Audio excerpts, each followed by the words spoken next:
All right. All right, it was more than 90 seconds.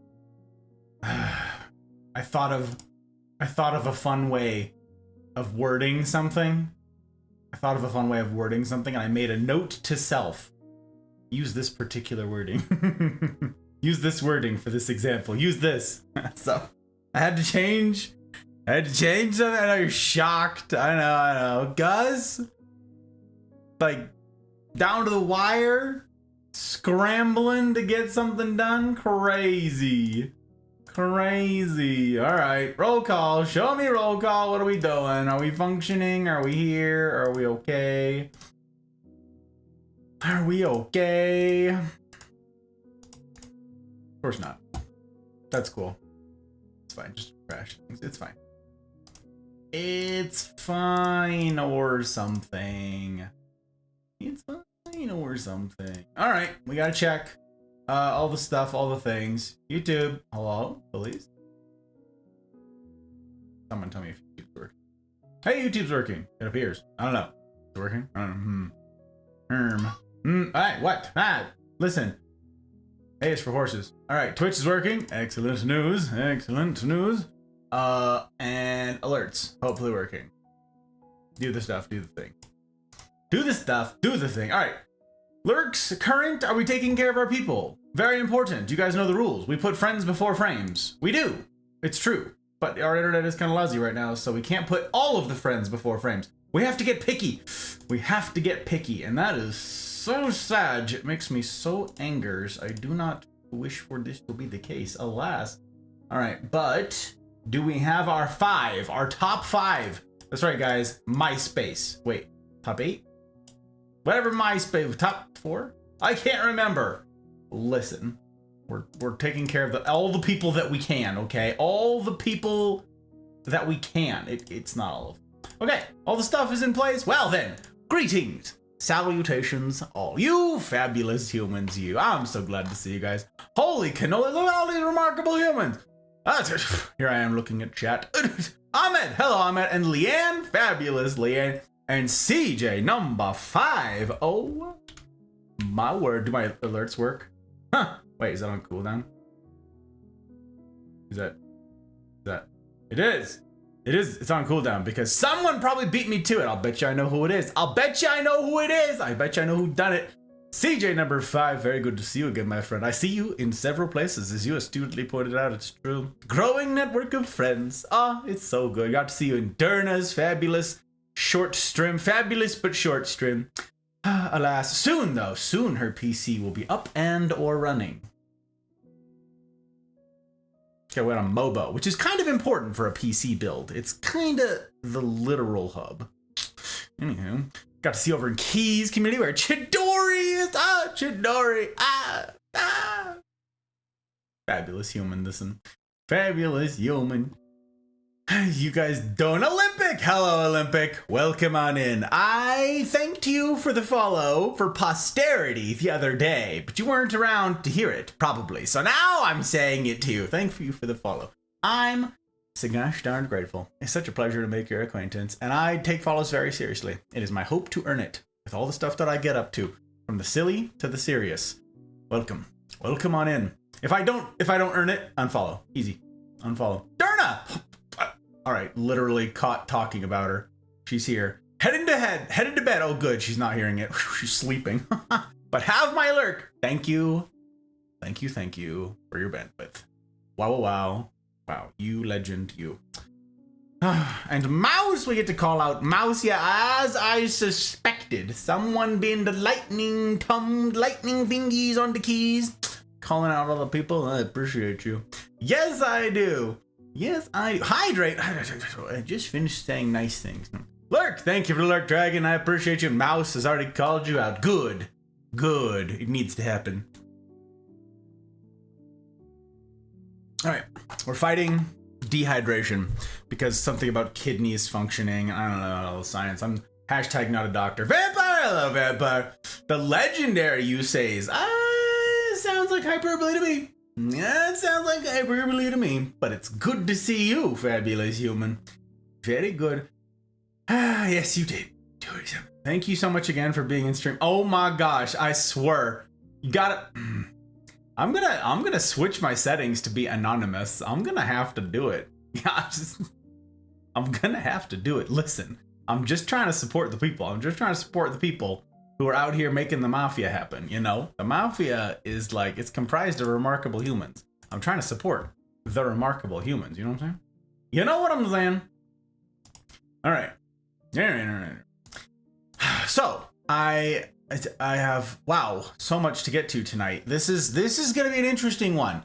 This will be interesting because this is going to be one of the first times that I have processed a lot of tonight's content and examples out loud with a bunch of you already. So this will be a first in this, like, in the specificity of having done this already.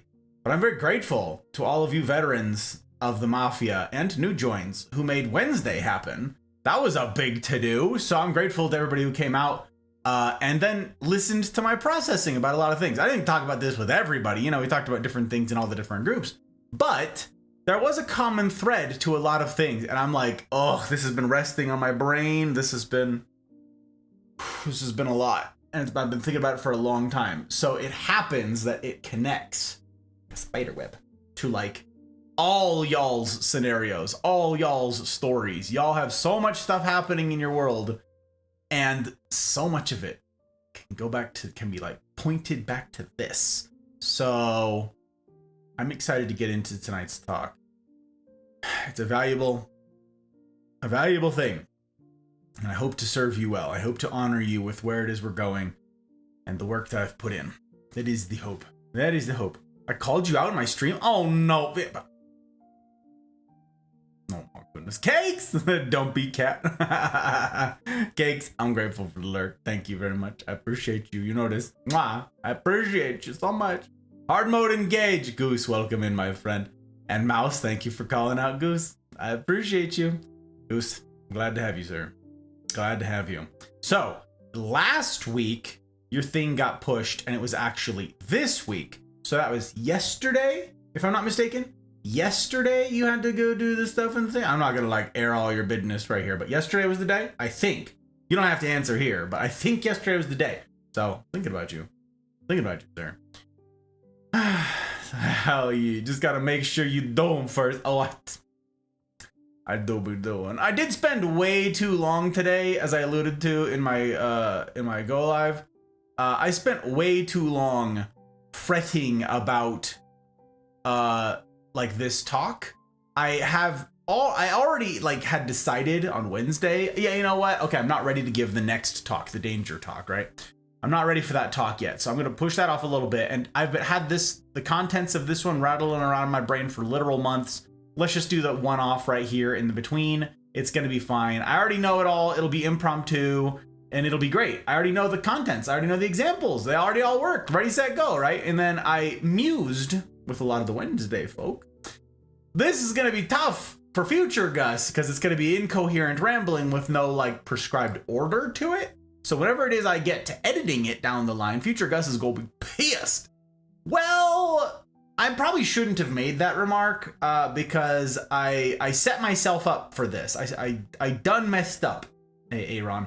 I got to sitting down this morning and I started working on the next talk, right? Resuming work on the next talk. And I'm like, look how well organized this is. Look at this. Look how, it's so impressive. It's so good. It's so organized, so orderly. And then I'm like, you know what won't be orderly? Tonight's talk. And I just couldn't leave well enough alone. I couldn't do it. So what did I do? Of course, I went from let's do nothing. I already know the material. I already know my thoughts on it. Let's just do the entire thing impromptu. It'll be fine. To let's organize the entire thing and write up a structure for the entire thing that can be followed. We'll have an outline that future Gus can use for the edit because we want to help out future Gus. And damn it, I spent all day doing it.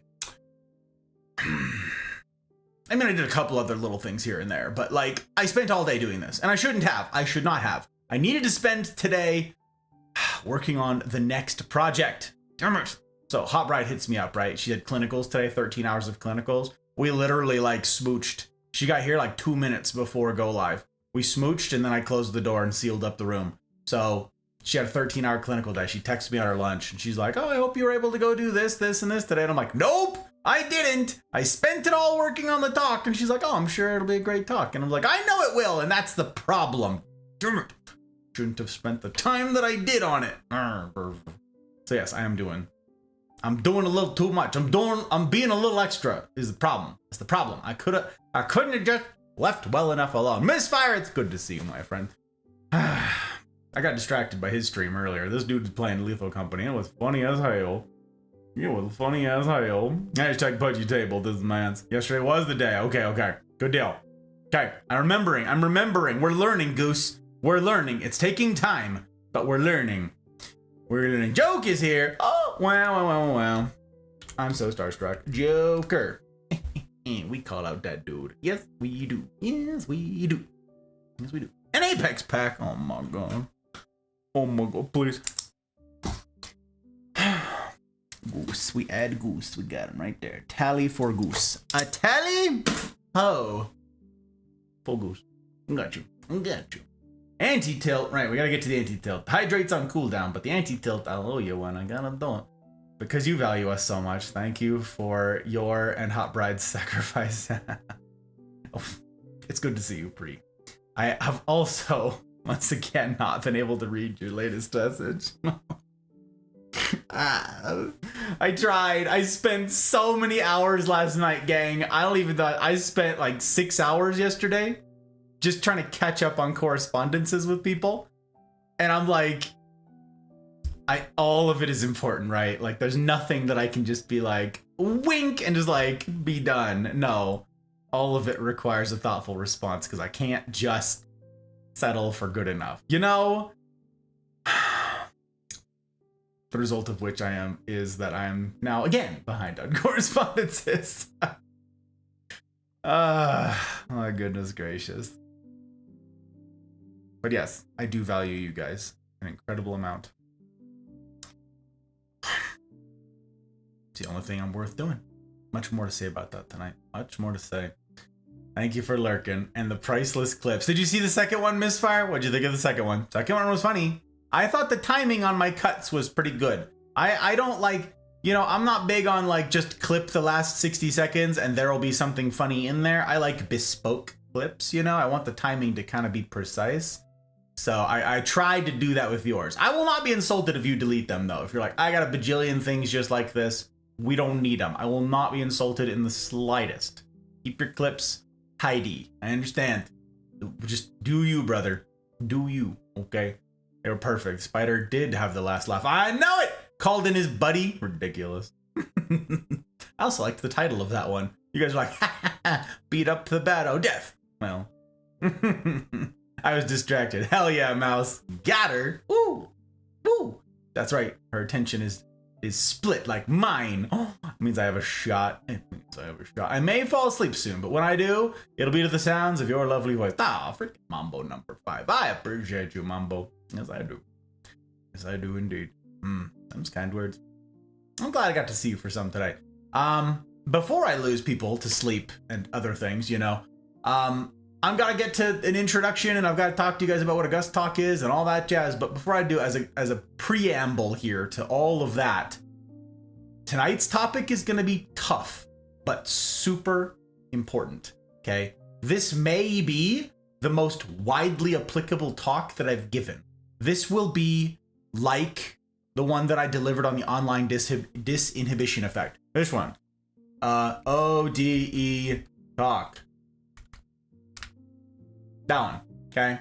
That one was, I think, the most, just like this applies to all of you, specifically because we're using this medium. I know it applies to all of you, okay? The online disinhibition effect. That was a good talk. And the edit, I think, is a worthy use of your time. I think it will be a value add to your life. Tonight's might be even more applicable to everybody, regardless of whether or not they're on the interwebs, regardless of whether or not they've got this medium shared with you and I. Tonight's talk is critical. And I hope that if you do have to bail, if you are falling asleep, if whatever, I hope you will make time to watch the VOD. I don't know how long it will take me to get this video edited down into a like digestible size. It's gonna be way too long. Way too long. I want this video, I want this lecture material to be of value to you like today, but if not today, you know, this week. As always, I unpublish the talks after like a week or two because I want them to be brought down to their distillates. So I adjure you, make the time. Yes, you can skip all of this intro stuff, right? Like however long, bounce around. You'll know when it's switched to follower only mode chat and raids are disabled. We haven't done those things yet, but we will. And we'll jump in. You'll know when the time is right because I'll be holding both a glass of whiskey and a cigar in my hand. That's when you know the talk is afoot, you know? That's the thing. But it's an important one. So don't blow it off just because it's scary. I've said now bajillion times to you veterans of the channel, veterans of the Mafia, the easy thing and the right thing are rarely the same thing. Okay? There's nowhere like... The road to anywhere worth going is gonna be rough. That includes this. So, there you go. That's all the stuff. If any of you fall asleep now, you've had this info hazard planted in your brain. The value of this thing cannot be overstated. Okay? Okay. It's gonna be tough. Some of you will want to participate in chat. Some of you will not want to participate in chat. That is okay. I'm not offended. It's totally up to you, okay? This will be tough for a lot of people. It'll be a rough ride. But I promise you it's for good reason. It's because I adore you guys, okay? Because I love you. And I want to serve you well. And I want to speak to things that matter because you matter.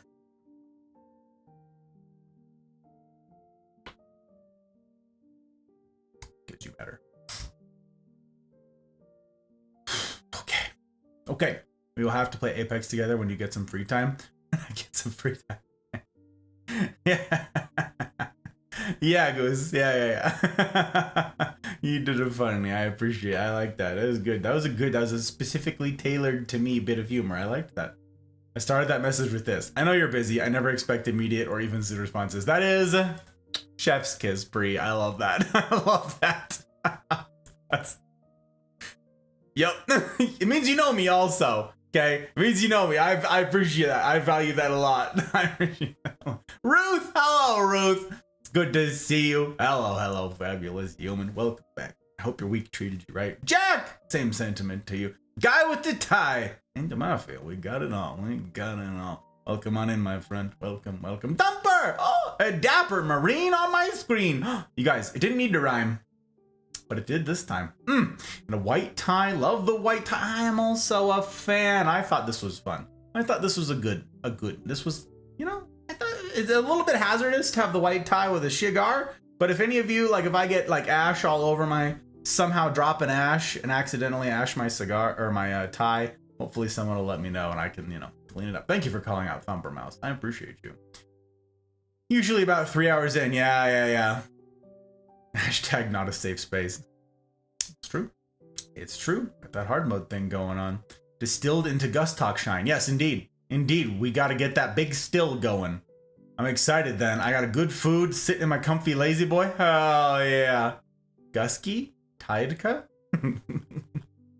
Better or gooder? Better or more gooderer? That's like can't, cannot.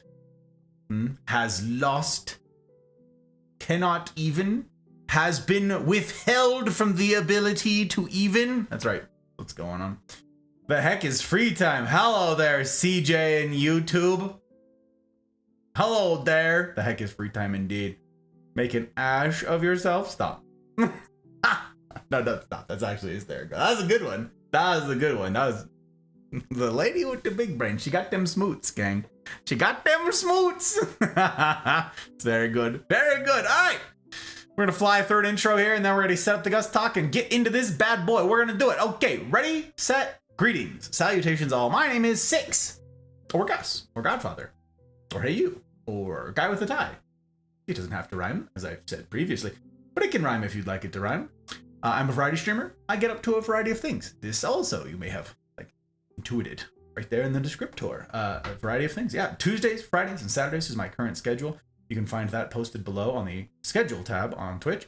And I update it as I go along on YouTube, where I am in multi-streaming too. Yeah, it's in the places because I multi-stream. I'm in both. So, you know, the day that the sinking ship that is Twitch finally, capsizes and is entirely like everybody's surviving by the bubble inside, the bubble of air that is quickly filling up with CO2, and this is now a very gruesome image in everybody's mind. I'll be on YouTube, and you guys know where to find me. So we're going to be expanding sometime this year into more venues, just to spread load, because this is an important thing.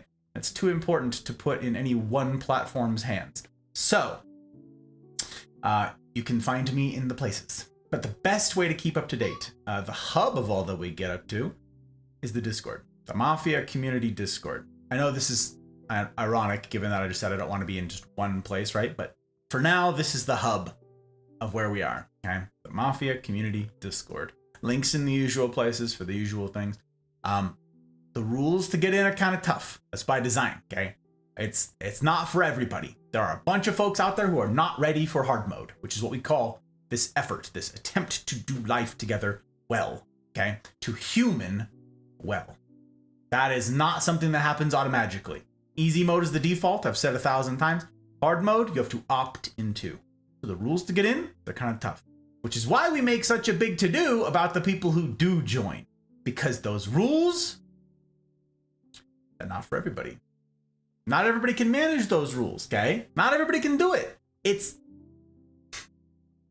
And that's okay. It is my sincere hope that the folks who are not ready today will be ready someday. And that the Mafia will still be here when they are. So, we make a big fuss about the people who join. Because that's not nothing. That's not nothing, okay? So again, links for the things in the usual places. Follow on Twitch, subscribe on YouTube. We have regular YouTube upload content every other weekend. Next Saturday, not tomorrow, the following Saturday, I have upload content for you, and it should be the next Gus Talk edit that's like finished, okay? So that should be what to expect next week. By way of housekeeping, I failed to discern or look at a calendar, I guess, that next weekend I have military obligations that are going to ruin my schedule once again. You guys already know how I feel about this. I'm not going to rant about it. I'm just going to very quickly say this means short streams. A week from tonight, next Friday, and that Saturday. Both are going to be short streams because of military stuff. So messing up my schedule. But it's the way the cookie crumbles. So the dangerous talk that I alluded to and discussed with you guys last Friday, that will now probably be 2 Fridays from now because I cannot deliver it in a short stream. I cannot. It's too much material. Even with all of the stuff that I'm going to have in place, can't do it in a short stream. So now, it's 2 weeks out, which is very annoying, and I'm sorry. It was not my intention to like breadcrumb this thing along. That benefits me not at all. All it does is lose me the interest of people who were interested. So I'm shooting myself in the foot by not having this done already. This is not a ploy of some sort. I'm sorry. Mostly to future Gus, who is going to be ruined by this, but also to you guys who grow impatient. And rightfully so. Yes, this is the sort of stuff that you can expect around these parts, is military messing up my schedule. That's the way the cookie crumbles, I'm afraid. Tomorrow night's the next stream. We're playing Minecraft. Finally, Minecraft. Not Thinecraft. No. This one's mine, all right? Minecraft. Not yours. Finally, it's been like a long time, like 6 or 7 or 8 weeks. I don't know how long it's been, but it's been a freaking long time since I've played Minecraft. That's tomorrow night. Really looking forward to it. We have a private server.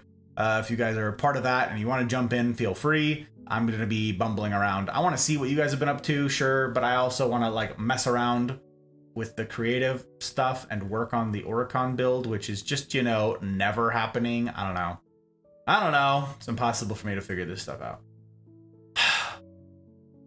It's tough. Yeah. So that's the stuff. That's the things. If you want to support, there won't be any ads around here. Again, I'm not affiliated in any of the places where I stream to at present. So yeah, there's no ads. You won't see any of those tonight interrupting the important content. So, that's pretty sweet. And the way that you can support this is, well, you can't subscribe. You can't do any of those things because I'm not affiliated. So you can't do any of that stuff. So it is because of the folks who have bought the merch. There's merch. You can check out the merch store. And particularly the patrons. where you would have a subscription on other channels where it's like, all right, I got a sub and that gets me a month of ad-free viewing on this channel, whatever. Here, there's no ads, but that's thanks to my patrons, the folks who have a subscription style setup to support this thing, okay? So for as little as $5 a month, just like a regular Twitch sub, you too could see that this thing has a shot at a future and that this community can continue to exist down the line, as I said, when some people are ready for hard mode. That's a really big to-do, and it means a heck of a lot. I am particularly grateful to my public patrons. Thank you for dropping links, Mouse. I appreciate you very much. I'm very grateful to my public patrons who upped that support. They took that to the next level. Okay, that's Aki, Binge, BV, Bootless, CJ number 2, Clark, Dano, Leanne, Ferret, Goose, Joke, Abby, Mama Guz, Karma, Ryan, Thump, Skittles, Tech, Mouse, Trotsky, Pell, Dragon, CJ number 1, and Zin. Thank you guys. Wow, thank you. Abby was also playing with Misfire earlier, so I got to hear Abby's fun voice today already. Her enthusiasm in that game absolutely cracked me up. That was very funny. She's also a talented streamer in our extended community. So many cool kid streamers in that list. Hello, Commodore. It's good to see you. Good company, good drink. 2 out of 3 ain't bad. Aye, we're getting there. We're getting there. I'm almost about to set up, my friend. Good to see you, sir. Good to have you in. Not a good idea, keeping all your eggs in one basket. Indeed. Indeed. Indeed. Minecraft is true. Blocks game. We're going to do all this stuff. Digital Legos. Yes, CJ number 4. Thank you. All of the links, you guys. Look, there's so many links. Have you tried treating black coffee like whiskey? I have not. No, I have not had occasion. I have been incredibly busy. Since I saw you guys on Wednesday, I've worked and done some humaning sorts of things, just nonstop. I have not had a moment to do anything fun. No, not even a little bit. Here we are. And then tomorrow, I'm really not looking forward to tomorrow. Oh, not the Minecraft, I mean ahead of Minecraft. So every rare once in a while in the military, you have to, depending on your job, be subjected to, all over again for renewal, background checks. And by background check, I mean like a single scope background check for all of the clearances. So I need to have the investigators dig into my entire life, and I need to provide them with all of the information because it's time to re-up these things. The Hot Bride just did this the other day because she had a spare day. She did this on Wednesday, actually, while I was doing the CNRs with you guys. And she said she was able to bang it out in 3 hours. But you know what she doesn't have? You guys. It is way more complicated because of my work with you guys. So I get to spend probably my entire day tomorrow submitting all of that information to the investigators all over again, updated to include the whole last enlistment period.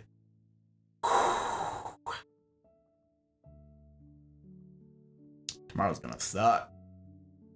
I don't have time in the days ahead of it. Either gotta be tomorrow or Sunday.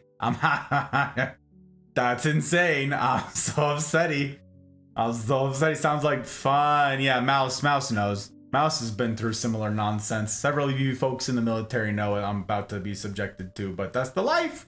That's the cost. That's the cost of the old stuff. I don't have fun with that. Thanks, Goose. Yeah, you get it too. How long should that take? For me, Commodore, I expect it'll take probably 6 hours of focused effort. And then there will be many follow-on interruptions and annoyances once the investigator is assigned to my case. And then I expect a bunch of interrupting phone calls, interrupting emails, and interrupting in-person visits to all of the people in my life, because the background folks tend to show up at the door of all of the people that I include in my everything. And however many people I have to include, that's a lot of people whose doors they need to show up at. So this could be an ongoing annoyance for, if the first time around is anything to go by, 8 or 9 months. Yeah. And that'll be good for 6 years? And then I'll have to do it again. If I'm still in 6 years. We'll see. Who knows? Only had to do the initial since I didn't re-up. Yeah, I got you. Yep, if you can keep all that stuff. You can keep all that. Service before self. Wow, there it is. There's the hot bride, the fabulous human. Oh, if you need more info from me, you know where to reach me. I'm going to try to minimize a lot of things. Gotta say. Ooh. Who what? Was that an accidental typing? Did you mean to type that in? Was that, I don't who? H-U? Who? 6 hours for you, 9 months for everybody else.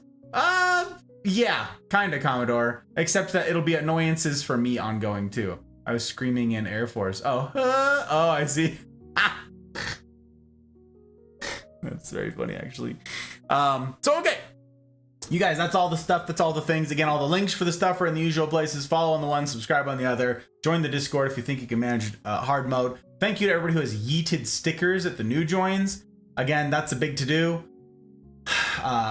We are, we recognize, recognizes like. Hard mode recognizes hard mode. So all of you guys who have yeeted stickers at them, thank you. Make them feel welcome, don't you? My sister-in-law had worked for General Dynamics, had FBI show up to do interviews with every relative. Yep, that's how this goes. That's how this goes. I was thinking she was doing mingles. I don't know what mingles is either. I don't know what that means. Oh, the manga. Yeah, okay. Incidentally, I thought the same thing, Joke. I was like, wait, the who? I just learned about them from Joke.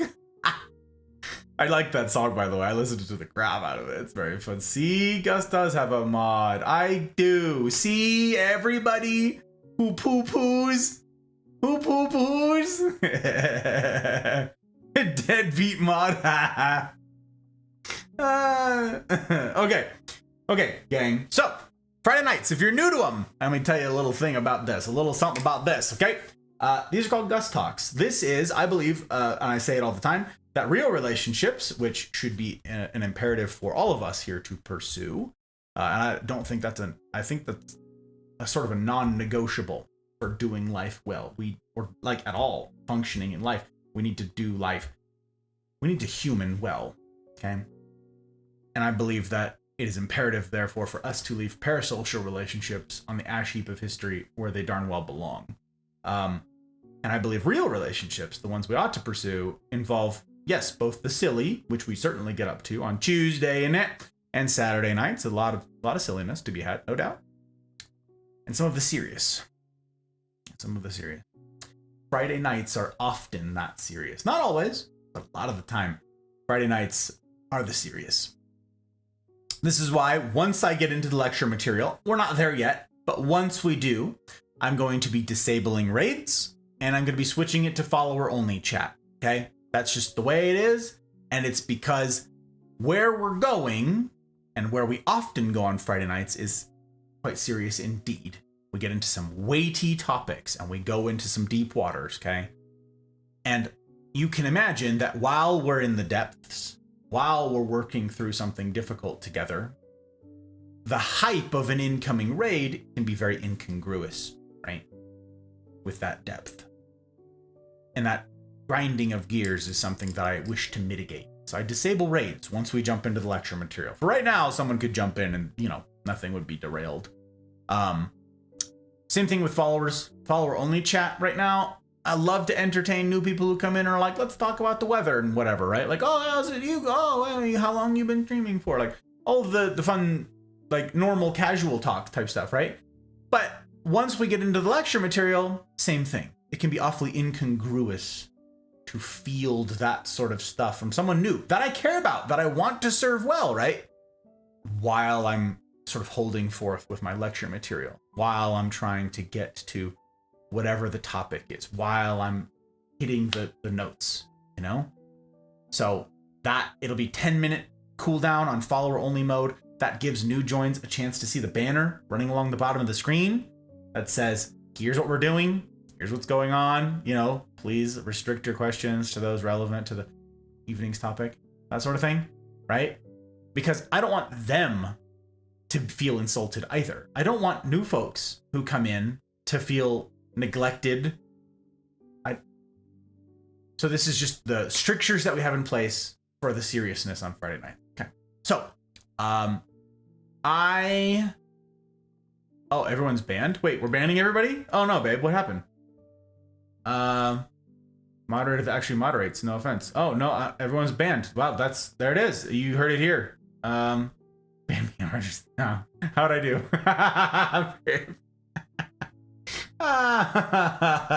Kitty, hiya Kitty, it's good to see you.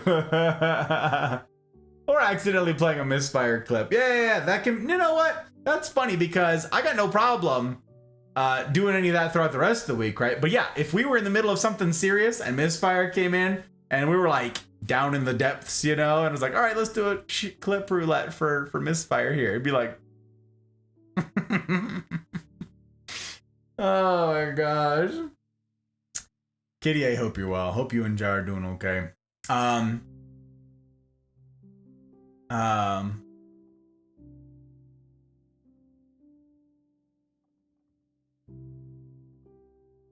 think I covered all that I wish to. I have more to say, but I'll get to it later.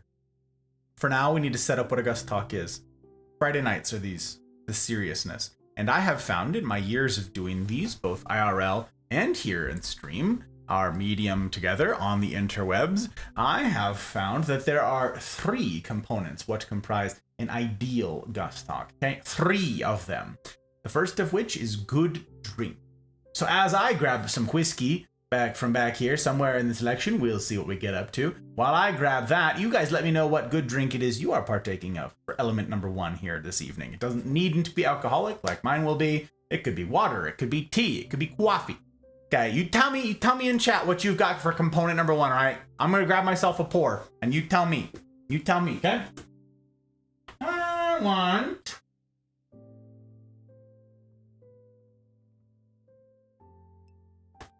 listen, we're doing it. Ooh, yes, please.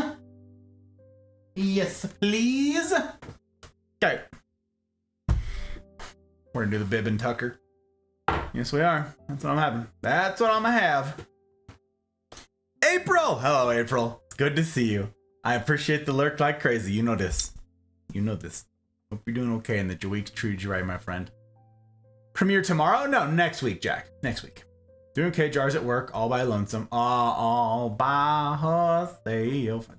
Raz, Cranberry, LaCroix. I know a bunch of people who pronounce that a bunch of different ways. It makes me crazy. Jack, I got you. Okay, we got some bottle asthma here for you guys. A little bit of bottle asthma really quick. Here we go. Ooh, that was a quiet one tonight. That was a quiet one. Are you getting misshapen, cork? Look at this cork all weird. You're not holding on to it as much as you might have, huh? You know? Okay. We're gonna pour just a little bit. That's a good start. Okay. I made a mess. Okay. This is a Bib and Tucker small batch bourbon whiskey 6 year. That's what this is. Bib and Tucker 6 year. That's what we're sipping on. That is what we're sipping on. Okay, we got water. Okay, 4 actually. Oh, we need Gus first for these Gus Talks. Smirks at being a smarty pants. 4 actually.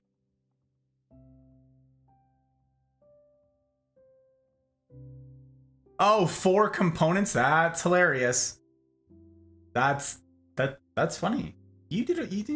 You're like, aha! Woo, we did it. Look at me. Made it on time. Ish. Water for me. Made it in time indeed. Google, it's good to see you, my friend. Water for you. I got you. Trotsky. And I was gonna do it, but Mouse already beat me to it. You guys, that's Trotsky. We got a command for Trotsky.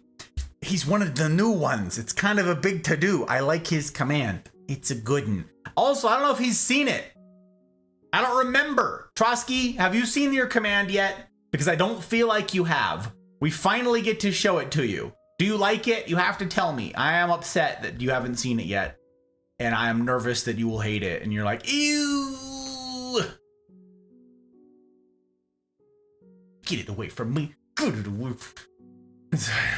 Hard cider? Okay, I got you. We're hard cider.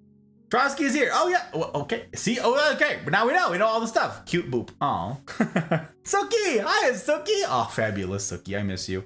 I miss having you in my life, and I'm so excited at the prospect of seeing more of you on Wednesdays. Whew. So much to catch up on, my friend. So much to catch up on. I say LaCroix. LaCroix, that's right. One most cursed yet relatable way. Oh, yeah, that's a fair assessment of how that pronunciation goes. Beer for Jack. Got you. I like it too. I have not seen it. Okay, you like it? This is your first time seeing it and you do like it. Good. You guys, Trotsky. It's one of us. It's pretty darn great. And we got a whole command. He streams. Look. See right there. Why don't you give Trotsky here a look-see? That's his name. That's his name on Twitch. Otherwise, I would have spelled it differently. I would have spelled out the whole handle. But you can find him doing a bunch of big brain things that I can't do. And I can't. And a cigarette. Down a bunch. But not quit yet. Got you. Okay, Jack. Okay. I see it now, but this is the first time. Ah! Very exciting. Very exciting. He's like, I'm not looking. You can't make me. You can't make me. I'm gonna go pass out now. I love you guys. Have a good night. I love you, babe. Sleep tight.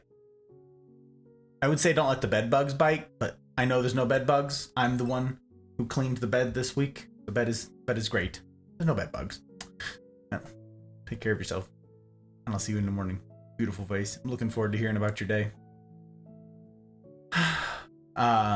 Phantom was terrified of actually getting to say hello to Gus. Have Gus say hello without the delay of stream. Real life Gus was a big to-do. Well, it was a big to-do for me to meet her. Yes, it was. I talked about it several times throughout the rest of the day. I was like, I got to meet someone new. Didn't need to rhyme, but it did. Pretty great. Gotta say. Neon wanted me to tell you that yesterday she passed her Florida exam and is now a certified veterinary assistant in Florida. Ooh, baby, you guys. Neon. This is a big to-do, you guys. Neon is a special kind of vet. A special kind of vet in our hearts and in the Mafia community. Pretty darned cool. Kitty, if you would do me the kindness of please passing along my congratulations to her and that I am super proud of her. That is... wow. Very cool. Very cool. Tonight's topic will be applicable to her. It's applicable to everybody here, but she's a great example of a lot of the stuff that I'm going to be talking about tonight. What a cool kid. What a cool kid. You should be proud, mama. You should be proud. Cheers to you guys. All of you remarkable humans. Element number 1. I got another special toast I'll be raising in a moment, but for now, to you.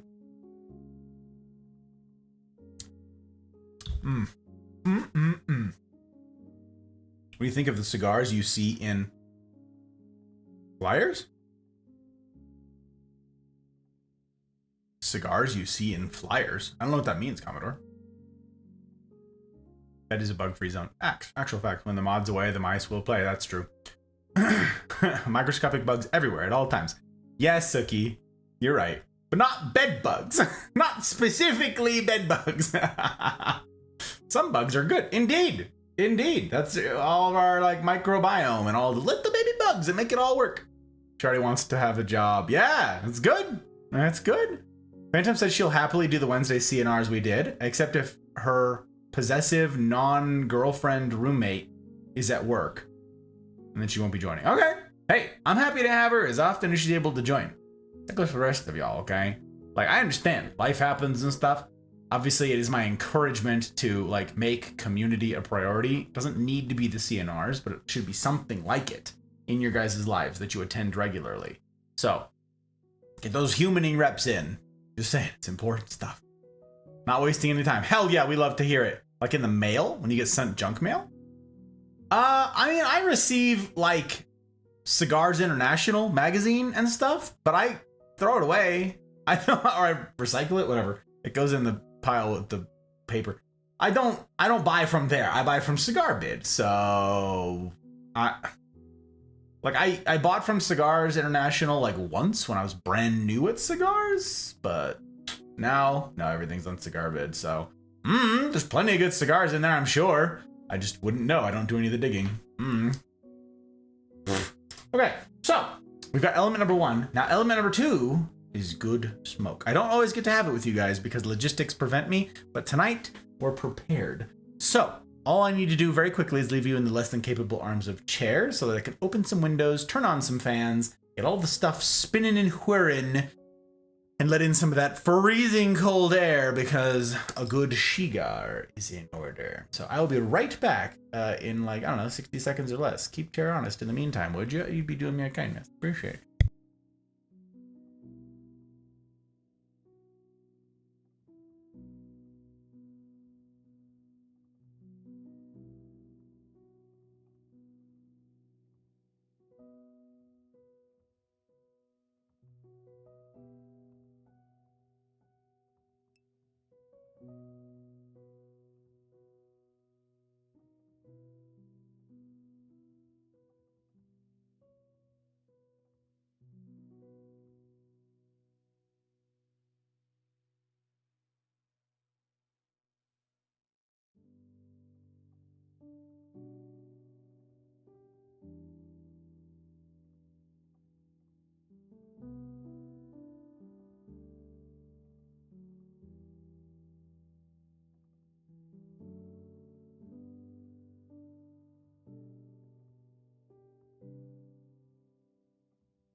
Okay, I think everything's in place. But also, I finally got like this little heating unit thing, and it's broken. Of course it is. So no heat for me. It's already very cold.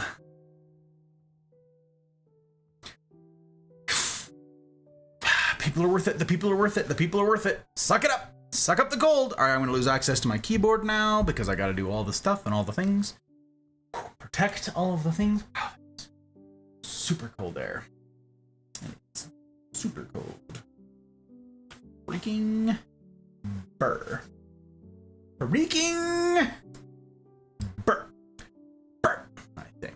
We check the flyers and then check the bid site. See them on discount. Nothing is cheaper than the discount. Oh, you mean to see the, like, to see brands and stuff?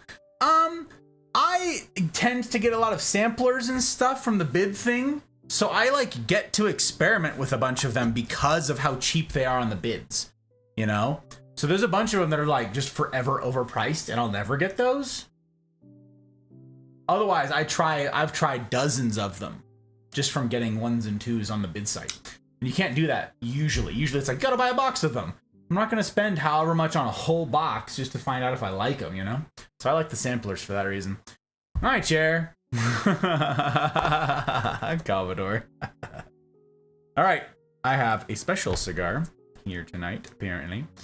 Get it in one. This is another one that I have samplers of, so I don't think I've had this one before. That's why it's special. We get to try it live with you guys. What do we have? Okay, here, let me show you. Let me show you.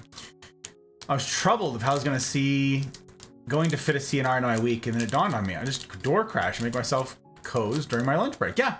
And that was exactly the purpose. Is I said, and I've said this to several people, you guys can attend before work, on your lunch, or after work. That's what I do, my Tuesdays, right? It's on my lunch. It's my lunch. Keeps me honest on time, too. Awfully handy. Awfully handy. All right, let me get a camera going over here so I can show you. Of the stuff in the things. All right, this is a Victor Sinclair 20 year. Look at that. That's it. That's what I'm gonna have here tonight. Look at all of the fans, all of the schmants. Look at that. Look at that. This is a 20th anniversary. Oh, that's not focused anymore. Whoopsies. Whoopsie. Yeah, that is the 20th anniversary edition. But yeah, that's a fun one. I don't know if it's perfectly humidified yet. I don't think it is. It's not quite there. It's not quite there, but that's okay. That's right. We'll live with it. Looks like it's got a really good wrapper that'll come off really easily. I appreciate that. Oh, yeah. Oh, we'd love to see that. Are you kidding me? That's great. Okay. That is fabulous. Set up this thing. I'm gonna set up this thing. Do that. Move that. Move that out of the way. Move it out of the way. We're gonna give this bad boy a punch. Just a punch. Just a punch.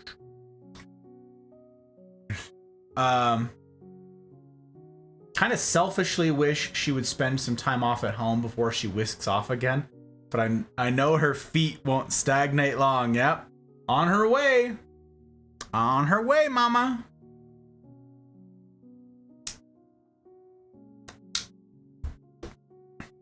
In theory, I understand that. But, I don't have children, so I can't relate. In theory, though, I get it. Put on an overcoat? Yes, I suppose I could do that, Commodore. Just go get a coat.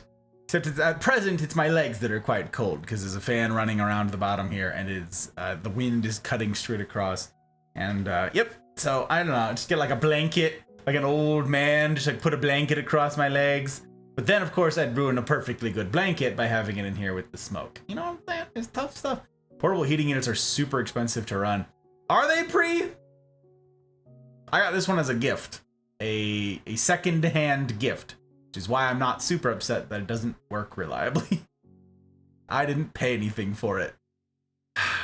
Poor PC is also a 400-watt heater. Yeah, except it's venting the other way. Whatever warmth it's bringing to the room is being outweighed by the breeze bringing in the, I don't know how cold it is outside, but the very cold air. The very cold air. That's life. That's life. Okay, so element number 2, good smoke. Look at that bad boy lit. Look at that. Look at that. Who that? Who that? Who that? Okay.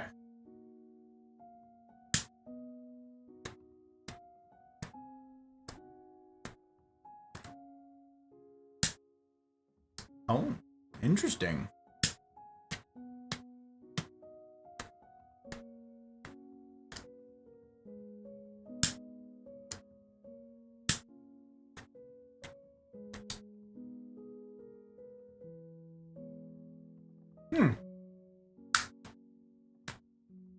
A smoking blanket? Yeah. Fancy isn't hard to do, but it does feel and taste fancy. That's the question. I mean, maybe. I don't know.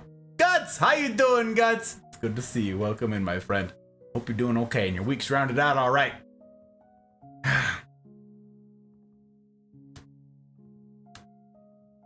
Phantom asked me if we were alone in the staff room for lunch, and I said yes. When she showed up, I asked her if I could include Gus and friends. She asked how, and I entered the call. Hilarious. Way to spring it on her thump. You know, sometimes, you guys, that's the way it's gotta be. I've said it a bunch of talks, you know, grab a friend, and you're like, how? And you just go, hey, come on, we're gonna go see a thing. And they're like, but I don't understand. You're like, can't just come with me, trust. Just trust. Sometimes, you know, sometimes we need the encouragement. Sometimes we just gotta have someone drag us somewhere. Add command cigar. Which one it is? Nope, Jack, it's already been suggested. What it is I'm drinking, what it is I'm smoking. Too much work.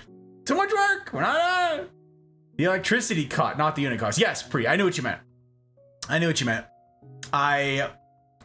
My answer was my saying something like, I don't know anything about it because I didn't research it because I didn't buy it. Sorry, that was not explicit in my answer.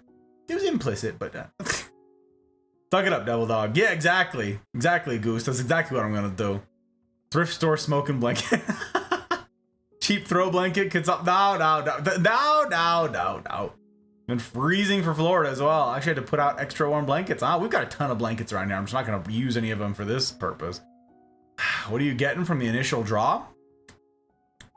Black pepper.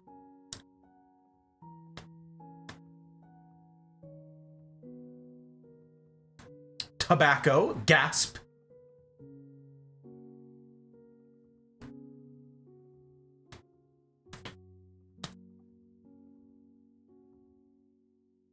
I don't know. Kind of.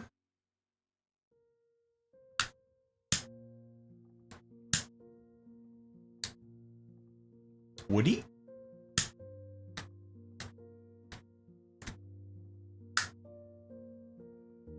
Got some sort of sweetness to it that I can't place. I don't know. I'm not fancy enough with cigars. I don't know these things. I don't know. I couldn't even tell you. Spurs sprung on CNR, made her day better. What Gus said was great food for thought for her. Gave her a lot to think about and consider. It is to be hoped, my friend. It is to be hoped that I can be a value add. It is to be hoped. I'm glad that you brought her. Yes, I am. Struggling tonight. Really want to smoke. I'm fighting rage and aggression.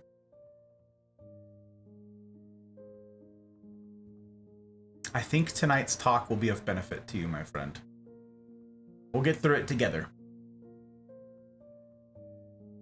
We'll get through it together. Stick with me. Stick with us. Let's do it. Accidentally gave yourself an allergic reaction. You found a new allergy? Burn fix number 1. I mean, I suppose technically, go get a military green boot camp blanket for smoking. A little wool. You mean like go to like a freaking surplus store and get like the actual woolly green? My guy, I cannot even imagine.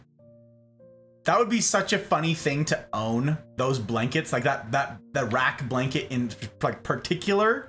That would be such a funny item to own, Goose. I know a bunch of guys like have their poncho left over from whenever for whatever reason, but it'd be so funny to have one of those blankets. That's scratchy bastards. I'm gonna put it in chew, but I don't think I want to now.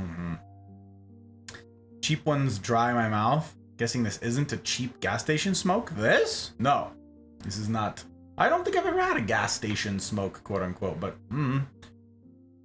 excited about CNR. So excited about CNR that she was willing to do Sunday too. I said, no, you gotta wait for next Wednesday. That's right. There's no Sundays. Sundays are gone. It's just one day a week, gang. That's why the commitment. It's only 90 minutes once a week.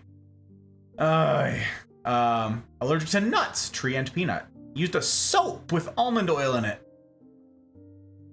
Wow, Guts, that's tough. That's tough. Oof, dog, exactly. I'm sorry. Well, I can't do much about the itching, but I can do something about the thinking. Okay, that's what I'm gonna attempt to do here tonight. So, we have elements number 1, good drink. Element number 2, good smoke. And finally, friends, element number 3. This is where each week I come empty-handed, and I rely solely on you. Good company. Good company. Again, none of this is possible without you guys. It's not possible without all of you guys who support this project financially, and it's not possible without all of you guys who support this project emotionally and communally. And those of you who have come around one another to support with encouragement, with well-wishings, with prayer, if that's the sort of thing that you think you might be into. Like, none of this happens in a vacuum. It doesn't happen without you. That third most critical component, good company. And it is to you, that remarkable sort, that I laud at tonight's outset. It is not lost on me, never has been. Tonight is talk number 119. 119. And not a single one of those weeks have I taken for granted the fact that this is a Wednesday night. So a Friday night, rather. This is a Friday night. And you could be spending that Friday night any old where else, doing any old thing. And yet, here you are, opting in to hard mode. Again, easy mode is the default. Hard mode does not happen by accident. It simply does not. One must choose to engage. And that takes a certain level of courage, especially when I've, preempted the whole thing with notions of this is going to be particularly tough. So to each of you who are here, who have chosen this, I get to raise a glass to the remarkable caliber of human about whom being here says a great deal. Cheers to you, that remarkable sort.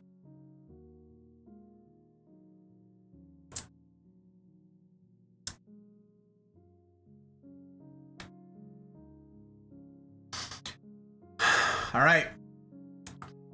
This is going to be something. My company cancel out one of the many here that count as good company. Joke, great company does not cancel out good company. That doesn't make any sense. You're not empty-handed. You got more than a couple dozen of us. Didn't ingest, so I should be fine. Just itchy, just miserable. Sorry. Quality and quantity. All right, friends. Veterans of the talks, you will know. But if you're new around these parts, perhaps you don't. I'm going to now turn off raids. I've got to disable raids and switch to follower-only chat. One need be a follower for 10 whole minutes before they can say anything. Followers only, 10 minutes. Moderation, raids, disabled. Oh, where is it? Did they move it? Where the heck did they move this to? Wait, follower only mode, 10 minutes. What did I just click? Okay, that's 10 minutes.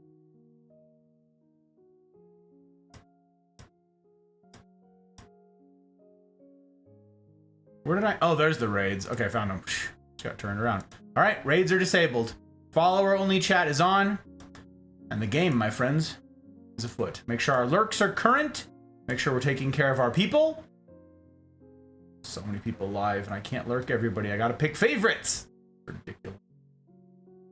It's ridiculous.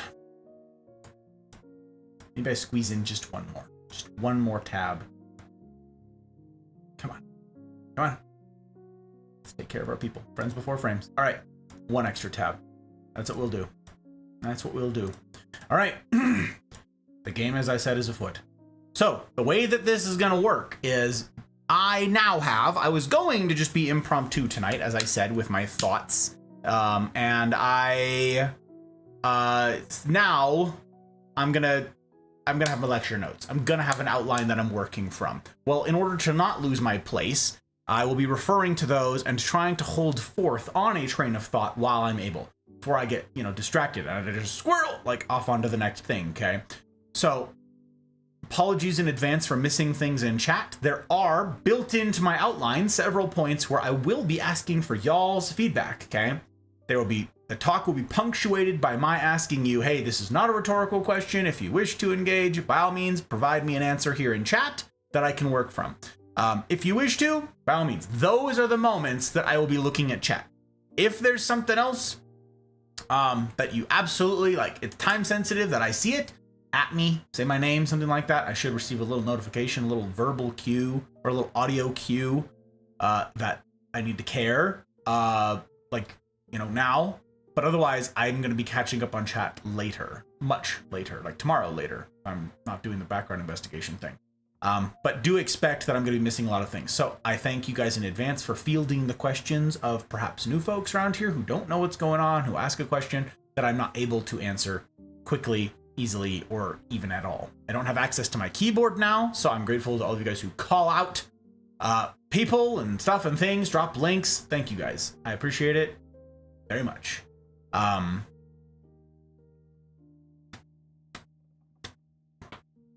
we struggling already? Are we sassing me already?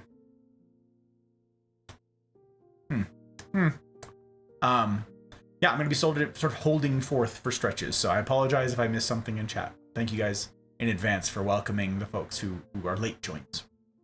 I appreciate it very much.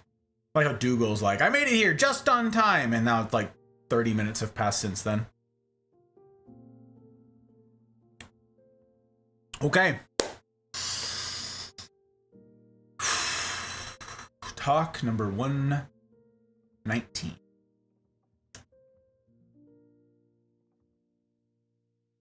Competence and confidence. I want to muse, right, with y'all, if you'll indulge me. I want to muse a bit about insults, okay? About insults. We're going to jump right into the deep end tonight. And no wading in, no dip your toes in, no easing, no none of it, okay? No easing in. Tonight we're going straight for the depth. And I want each of you to answer this next question. I have a question for you. I want each of you to answer it for yourselves, okay? This is one of the times I will ask that you not put your answers in chat, okay? This is not the context. This is not the place for it. I will be discussing where the place is. This is not the place. This is an exercise for you, you alone, personally. Private to you. Okay. Detroit, good to see you. A VS, a Victor Sinclair 20th anniversary. Mouse has an amazing memory. It's incredible. Good 30 minutes, though. I'm glad you think so, Dougal. Okay. Yeah. We're jumping right in. I'm going to miss a bunch of chat now. So I want each of you to answer this question to yourselves, okay? Just by yourself. Now, importantly, go ahead and grab your phone and pull up a notes app or something like that, okay? Or if you'd prefer, a pen and paper, a Post-it, whatever, a whiteboard. I don't know what you have around you. I don't know. Something, okay, to write on. I need you to like actually physically write something down, okay? It's important.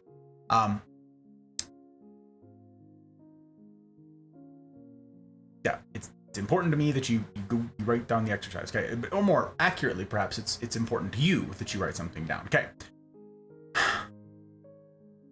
And I'm going to give you a second to think about it and then actually write it down. Indulge me. Indulge me. You're like, I don't want to indulge me. I want you to write down 2 examples of insults that hurt you. Not that hurt somebody, not that are potentially painful. 2 insults, 2 specific insults that hurt you. Okay? Insults that upset you. Insults that if somebody were to say them to you, you would be hurt by this. Okay? I want you to write 2 down. Many of you can probably think of many more. For now, I ask that you do 2 of them. Okay?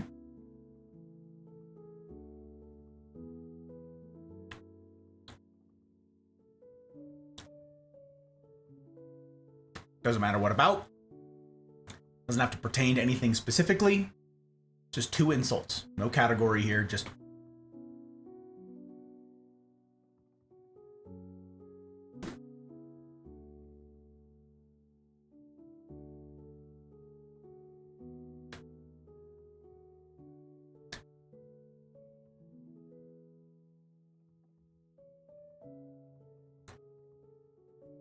okay. You got some? Good. Now keep those somewhere close by as we continue tonight, okay? Don't lose them. I want to begin with a question. This one's not rhetorical, okay? Are all insults created equal? What do you think? Like, is every insult that could be slung your way equal in its efficacy, potency? Even as you were sitting there thinking about examples, you may have been like, ooh, this one hurts. Ooh, but this one really hurts, right? So, okay. Say no, depends on the insult. Okay. What about this? Is it ever okay to insult someone? Are there, maybe I rephrase it. Let me phrase that. That's not the good way of phrasing it. Are there any circumstances where an insult is either fine or okay, or it doesn't matter? Or are insults never okay? Insult that you would levy to someone else, like an insult that is intended to hurt, not constructive criticism. That's not my, you're like, it's a word play. No. I mean, like, you insulting somebody or someone aiming to hurt you. Is that ever okay? Are there any insults that are just never okay? Insults aren't okay. I don't think so. Okay. Trash talk is fair-ish. Depends on the situation. Depends on the insulter. Okay. Not all insults are created equal. Okay, I got you. Heat of the moment. Depends on who said the insult to. A stranger saying something. Oh, interesting. Okay. Good. Okay. All right. Your first instinct, as it is with a couple of you here, might be that insults are never okay because of the damage that they can cause, right? Many of you have already articulated. I know in the limited medium, you guys are like trying to punch in an answer. I understand that it's not super thorough here. I get it. I know there's nuance to all of your guys' answers. I know. But some of you are like, it's the potential for harm, right? That's my worry, my potential for harm. Therefore, out of an abundance of caution, one ought not. Something like that, yeah? Okay. That's an interesting notion. So let me ask you this. Do insults... The answer to this lies in the way that I worded that question. You might, again, be inclined to think no insults because they can cause harm. Well, that's interesting already. They can cause harm. And you're like, yes, they could. They potentially could. So does that mean that there are some insults that don't cause harm?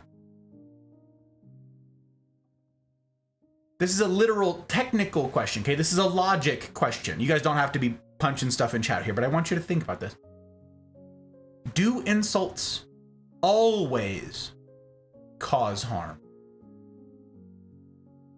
Do all insults always cause harm?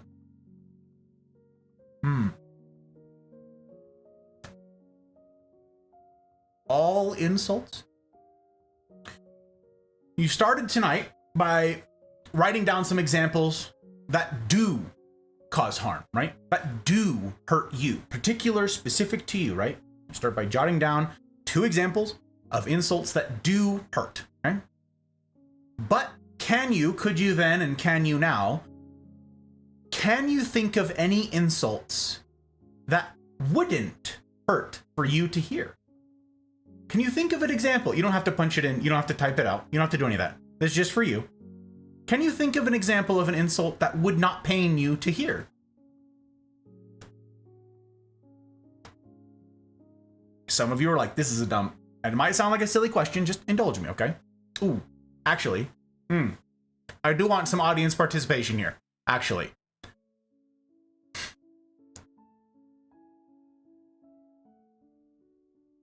What are some of y'all's professions? If you feel comfortable, okay? If you feel comfortable sharing, and you most definitely do not need to, go ahead and drop some answers in chat. like what it is you do for a living, what it is your profession, what is your expertise, what's your field of work, like what's your profession. Okay, good. I'm just gonna sit here and enjoy this cigar. I actually like this talk already. It's got a lot of smoking time in it.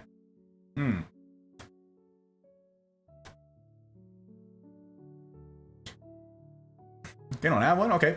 Information services, unemployed, right? Okay. So it doesn't necessarily need to be the thing that you're doing for work right now. I probably should have posed it more broadly. What are some of y'all's expertises? What are some areas of specialty of yours? So like something that you would say, yes, this is what I do. It's like information services. Someone says, I'm a carpenter. Like I know carpentry. That's my thing. Something like that. I work with computers, anything like that. Okay. Just whatever. Again, anybody who wants to drop it in chat, by all means. Worked in education. Now I'm a proper real farmer. Yes, indeed. A proper real farmer. I love that. I love that. In intelligence. Okay. Intelligence. What? Unemployed. Got you. Drive a bar car downtown. Bar crawl tours. Okay. Okay. Full-time streamer, right? Detroit. Okay. Random trivia. My area of expertise. Internet service provider. Backbone network monitoring and troubleshooting. None either. I know above average about a lot of things. Okay. Roofing, computers. Okay. Drive things mostly without crashing. That's my expertise. That's an important expertise. Okay. Okay. Thank you guys for indulging me here. I'm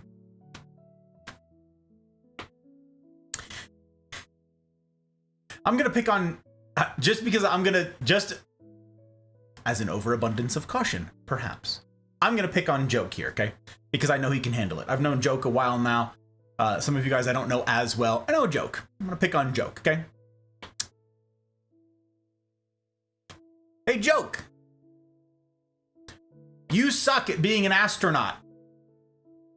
You're terrible at it. You're the worst astronaut. In fact, the space program would be better off without you. Better off without you, as if you weren't even a part of it.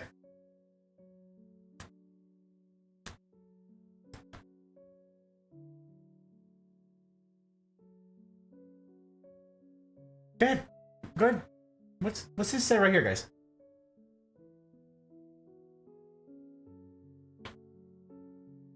And real quick, Joke. Go real quick. And honestly here, Joke, tell me, how did that make you feel? Honest answer. How badly did that scathing insult hurt? How badly did that affect you? How damaged are you by what I just said to you? And I need an honest answer here, not a troll answer. Maybe I should have picked someone different, but I know you can also provide honest answers, so that's what I'm asking for here. How much did that injure you? How wounded are you? How many years of expensive therapy will it cost to overcome the bevy of insults that I just levied at you?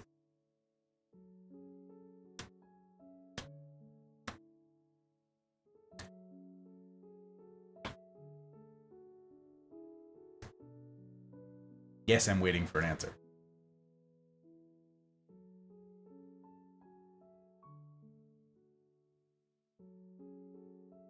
He's like, I'm working. I don't have time to answer. Currently in between troubleshooting circuits in a scale of 1 to 10. A 1. Ah, okay. But what do you mean, a 1? What do you mean you're not damaged? What do you mean you're not irreparably harmed by my insult? I just attacked you. I attacked your very being. I went straight after you and all that you get up to.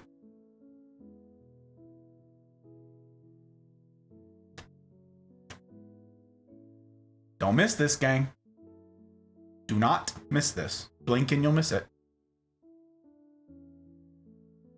Why doesn't that insult hurt him? Why doesn't that insult land?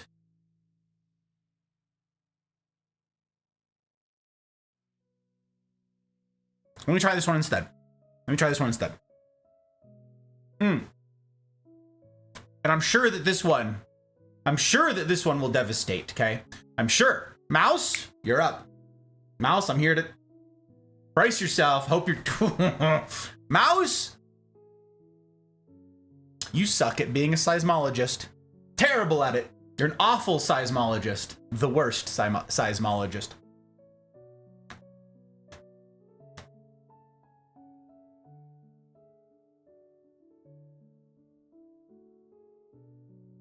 How'd that make you feel? How hurt are you? Genuine question.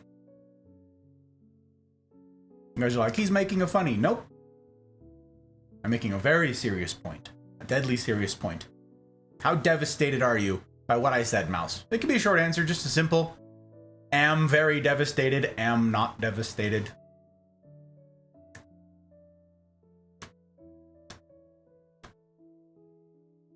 Haven't studied it. Not devastated. But I just... What? No, this isn't banter, Sookie. This isn't banter. I'm dead serious. Joker is a terrible astronaut. Terrible!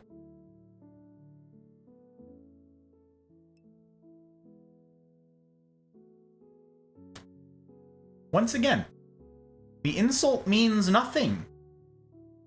In this case, to Mouse. Why?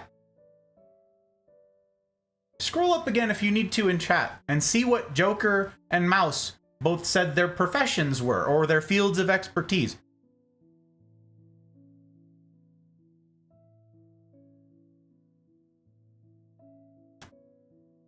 Joke said he does the internet service providing type stuff, right? All those sorts of things.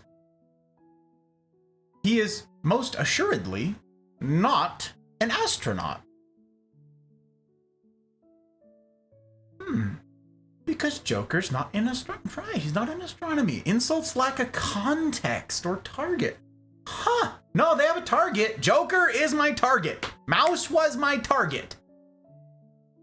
Those are real targets. They're real people right here. And I just said a harmful thing to them. Are these not insults? Are they not barbed comments? Bent on causing you pain? On inflicting harm? Are they not? They are. They most assuredly are insults.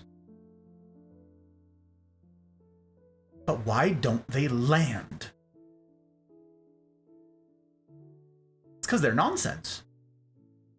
Right? They're nonsense. They're meaningless in light of what Joke, and again Mouse, actually do for a living, or have done for a living, or have pursued. Do you see it? It's okay, let me try something else. Once again, I need audience participation, okay? Audience participation. How tall are you? Go ahead, each of you who wants to. I'm just evening this out, Jack. How tall are you? Anybody who wants to, go ahead and put your height in chat. In feet, inches, centimeters. I don't know. You guys are all over the world. You guys have weird systems. You're either freedom units or metric, do you?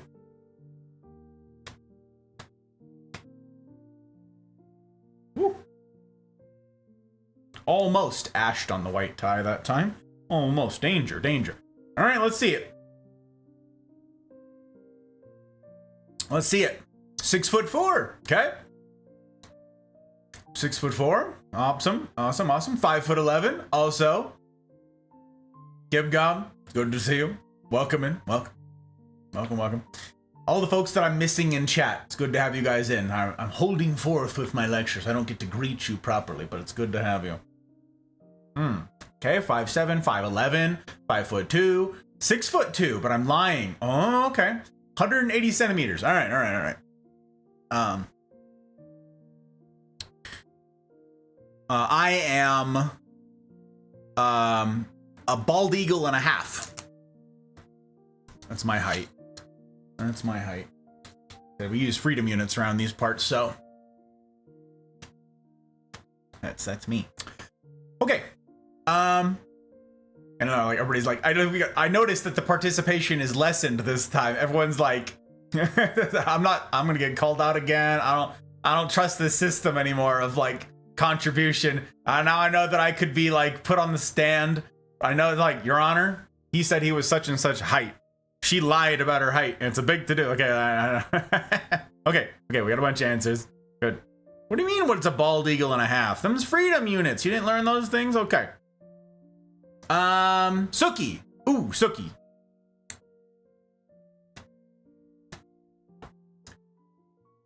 You suck at being 6 feet tall. You're terrible at it. You're awful at being 6 foot. You know that, Suki?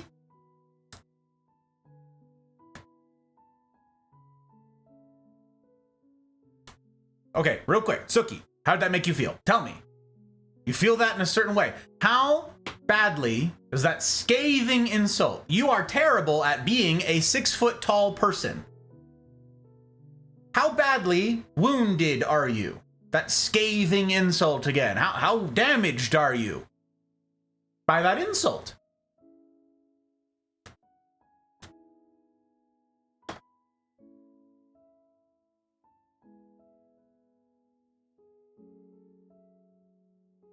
The smallest amount. What do you mean the smallest amount? What? But I just insulted you. I just attacked your very being. You're terrible. You're terrible at being 6 feet tall. You're bad at it. You're bad at it. What?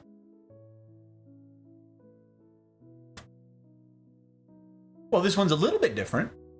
But once again, my question is this. Why doesn't that very real insult land? I just insulted Suki to her face, so to speak, right? I just went after Suki with a very real, intended to hurt, pointed, specific insult. Why doesn't it land? Why doesn't it matter? Yeah, it's because in this particular case, this is what's called an immutable. Okay, that's why I'm going to refer to it here as the rest of the night as well. This is in an immutable. I-M-M-U-T-A-B-L-E. Immutable. Okay? Your height is an immutable characteristic about you. Okay? It's something you can't control or change. This is not under your purview. So, why should you care if someone says to you, you suck at being a specific height that you aren't? Why should you care if someone insults your height?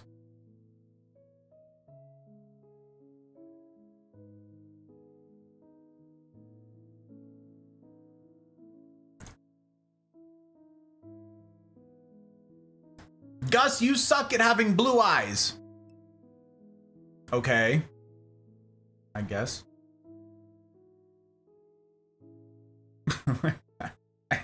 You're terrible at having blue eyes, Gus. You are bad at it. For those of you guys who can't see, I have brown eyes, okay? Yep, I guess.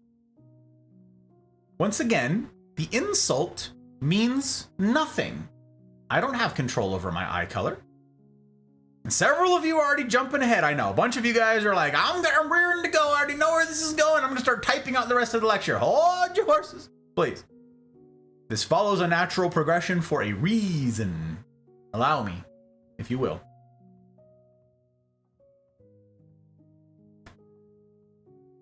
What if, instead of saying, you suck at being a specific height, right? What if I just, in a mocking tone, in a teasing tone, in an insulting tone, right? You can read the room, you can read the syntax, right? You can read the body language, all that stuff. What if I instead called you short? Anybody? Any of you? What if I called you short? Or what if I said your eye color? Your eyes are an ugly color. I hate the color of your eyes. They're a terrible color. Isn't it interesting that that's different?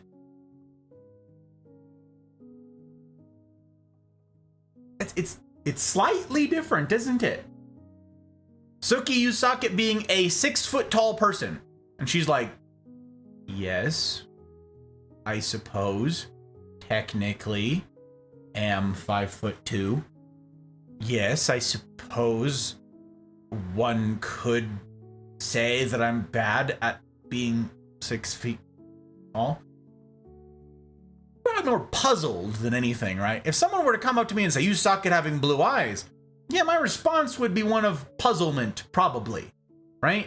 You like check around to see if there's other humans around because you're like, oh, this is a crazy person.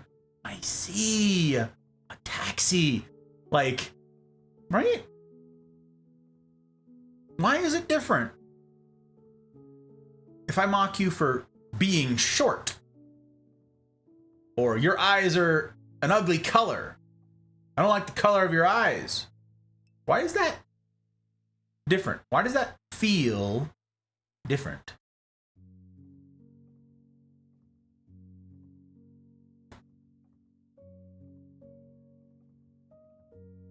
No matter how it's phrased,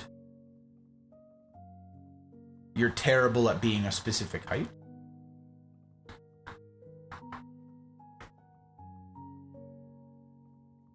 Are we done making a bunch of racket driving around in the street? Hello?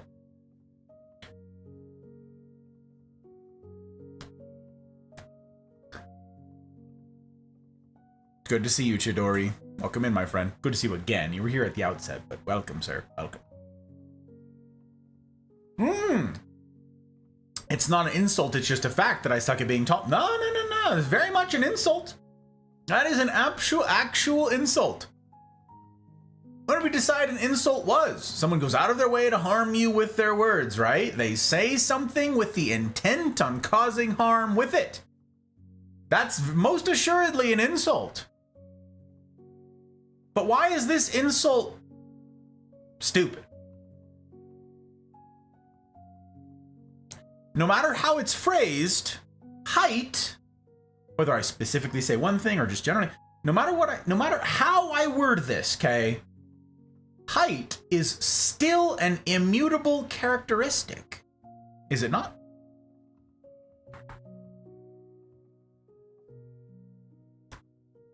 Your eye color is still an immutable characteristic, no matter how I word it. So why does anyone care about being insulted by being called short?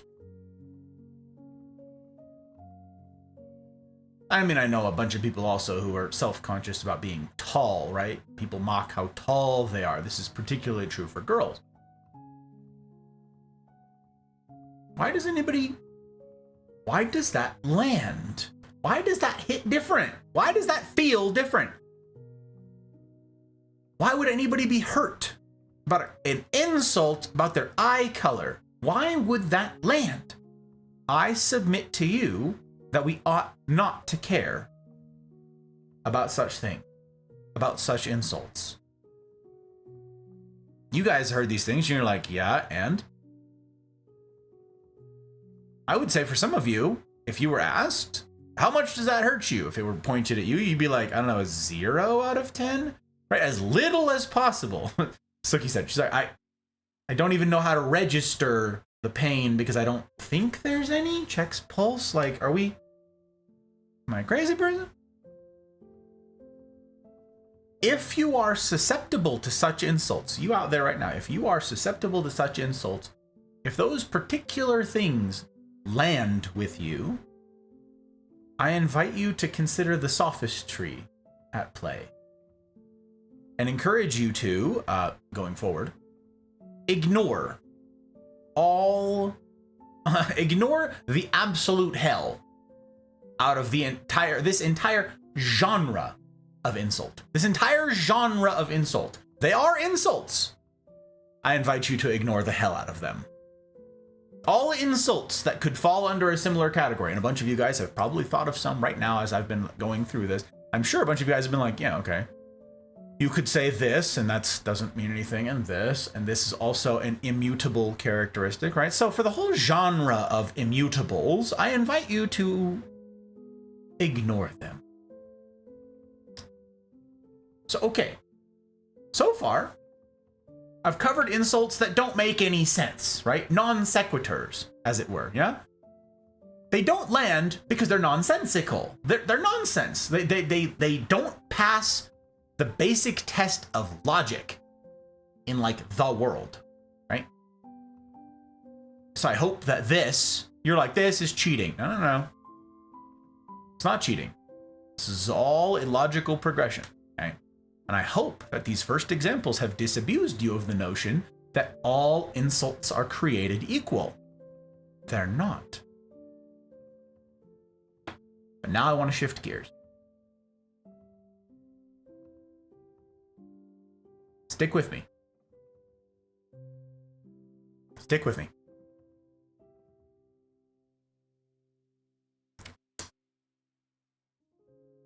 I'm going to use me now. Say I'm overweight. Say I'm 5'8", random height. Say I'm 5'8", and I weigh 295 pounds. Okay? And say, also, I have both type 1 diabetes and hypothyroidism, which I inherited from my parents genetically, okay? Oh, and I was born with a genetic disorder where my legs don't work right. So I have to have leg braces and use crutches for my entire life, okay? When someone says to me, you got me pictured? You got this? When someone says to me, hey, fatty, why don't you lose some weight? What now?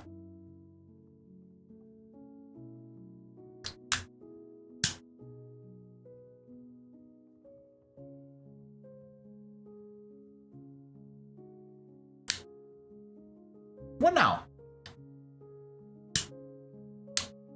Why, based on what we've already discussed, ought I, or anybody in a similar situation, why ought we dismiss this insult? This is an insult. These are words intentioned with harm, right? These are words purposed with hurting. Why ought we ignore the hell out of this insult? Why?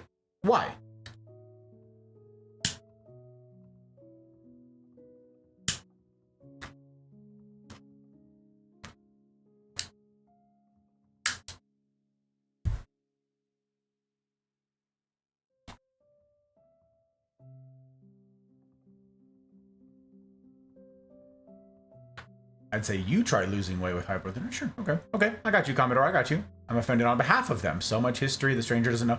Sure, but I invite you to consider the prospect of it having no effect whatsoever. No retaliation necessary. This person has said something mean, yes. Okay? But rather than be offended on your behalf or somebody else's, why care at all? Why treat this insult any differently than joke, you're a terrible astronaut? You're bad at being 7 feet tall. Why is this at all different?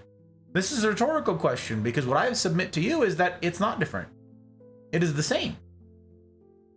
Yes, I know. Someone out there, yes, there are things that you can do. Sure, there are things that you can do to manage your weight, no matter what your situation is in, right? Like accepting some way out there examples. Of course. But in this case, in this scenario, it's largely out of your control, right? Okay. Once again, I invite you to ignore the hell out of such insults. But let's mix it up. Let me complicate things a bit more, okay? let me stir the pot a little bit. Little complicating factors, okay? Once again, say I'm overweight, yeah? I'm overweight. Like, significantly overweight. Say I'm 5'10" and weigh 400 pounds. But this time, I don't otherwise have any genetic disorders. You with me so far?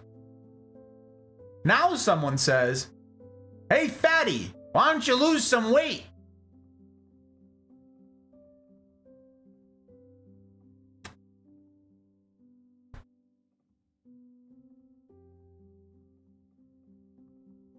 Yeah.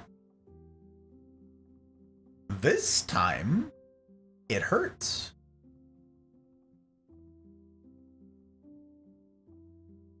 Why?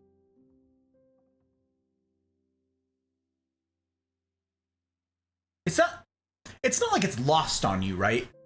It isn't some revelation. Like, this is me in this scenario, right? It's not like it's some revelation to me, like, oh my god, I had no idea. It looks in the mirror like, oh, I'm a land whale. Oh my god. Just like breaks down into a fetal position that you can't really get into because you're so big. Like, it's not like it's lost on me, right? Like, it's not, this is not revelatory information. What's different? To answer that question, let's build a little more. Same scenario, okay? Same scenario. Bear with me here. Bear with me. Everybody's like chomping at the bit. I know. Bear with me. Same scenario, okay? 5'10", I weigh 400 pounds. But say I used to be 500 pounds. But I started to exercise and make better dietary choices. And due to all of that, I've lost 100 so far. 100 and falling. Now, someone says, hey, fatty, why don't you lose some weight?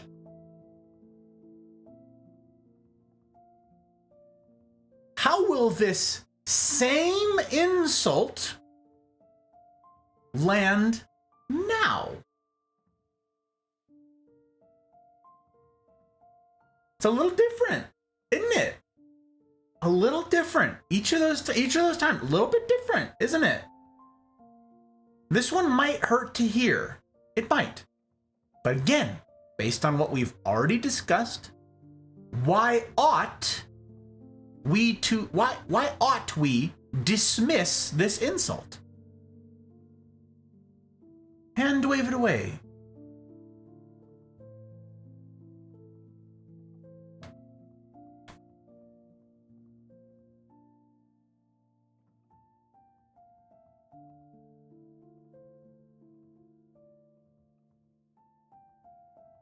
Because we're doing something about it.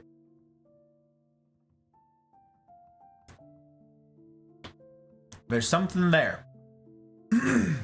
There's something there. Again, blink and you'll miss it. You're doing something about it this time. Same insult, same scenario, same everything. But this time, you're doing something about it. There's action, there's movement here. And that's what I want to dig into you. That's what I want to dig into with you here tonight. That's what I want to dig into. That thing. There's something there. This has been an itch, a scratch in my brain, okay, for months. And I have talked about it with a bunch of you guys, most recently with a bunch of you guys during Wednesday's CNRs, okay? The Cosa Nostra Rendezvous. Get plugged into those if you're not already. Okay. Insults hurt because the meaning we assign to them, but that doesn't mean people are justified going around hurling insults. Sure, Suki, sure. However, comma, I submit to you that the people in the world will continue to people. The terrible humans will continue to human terribly. You know what the problem is with the world, Suki? Me. Hi, I'm the problem. It's me.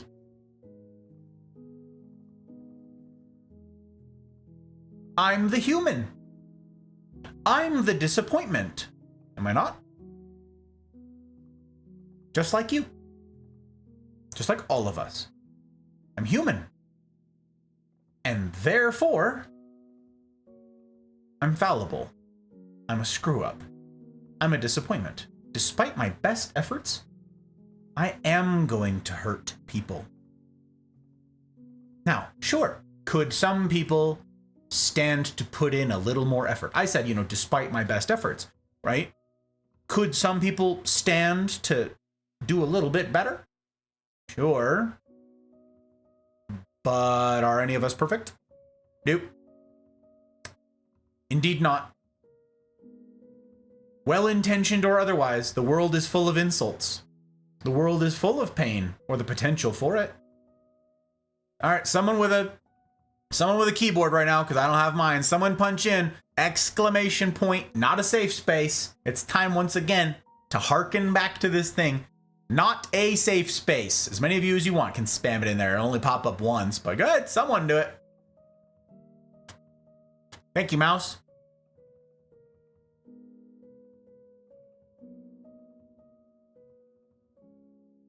There is no such thing as a safe space. Not in life, and certainly not on the internet. Such pearl-clutching lies are unbecoming, and I'd not do you the disservice of claiming otherwise. Nor will I promise your unconditional comfort while here. Another lie made by those who could not possibly hope to honor such a commitment. Here in the Mafia, you'll not be lied to. Here, you'll be both honored and challenged as you ought. There are no safe spaces. Train in wisdom and resilience accordingly. We can sit here all night long and talk about what someone ought to do, or what someone ought not do. Your point is well taken, Suki, and I hope you don't feel like I'm calling you out or attacking your words or anything. You just happened to give me the perfect example here, okay? You're absolutely right. We should all try to do better. We should all be practicing stuff like hard mode to do better in how we treat one another, in how we human. We ought to. But saying, till we're blue in the face, here's what people ought not do. How well has that worked? How well has that worked in the scope of human history? All right.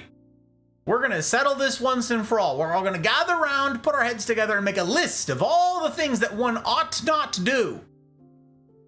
How effective has that been in getting you and I, right here, you and I, nobody else, how effective have such attempts in the past been at helping you or I to perfection? How many of us right now sitting here are perfect? We've nailed it. We've achieved everything. We are perfect. Couldn't do a thing wrong. We're perfect. Yeah, none of us. We are all disappointments. But isn't there a list? Haven't people gotten together and said, oh, these are all the things one ought not do? It doesn't matter. Even if I was the most straight-laced person, even if I had the best of intentions, I can't do it. I can't. I'm a screw up. I'm a human. Just like you. Guys, that's why we have merch. That's why we have disappointment merch. Yeah, it's funny. You can wear around a t-shirt that says disappointment on it, but it's also deep and meaningful. And it's a great source of humility for me, and it ought to be for all of us. I'm the problem. It's me. And it's also you. We don't celebrate degeneracy around the Mafia. We don't. This isn't, we're all screw ups, so whatever, baby. No. but it does dissuade me from ever standing on a soapbox and proclaiming how great I am, and signaling to the world all of my virtues. No. No, that'd be a foolish thing indeed for a wise man. The wise among us would recognize that standing on such a soapbox and touting to the world all of the good that we get up to, no, this opens us up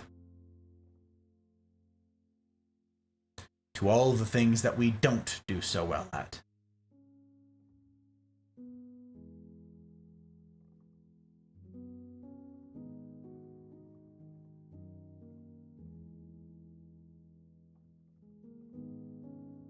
So, okay. Let's build on this. Okay? You with me so far? Let's build. Let's build. Say someone were to say to me, here in the Mafia, who's been to a couple of my talks, they've been around for a while, Gus, you suck at public speaking. Terrible at it.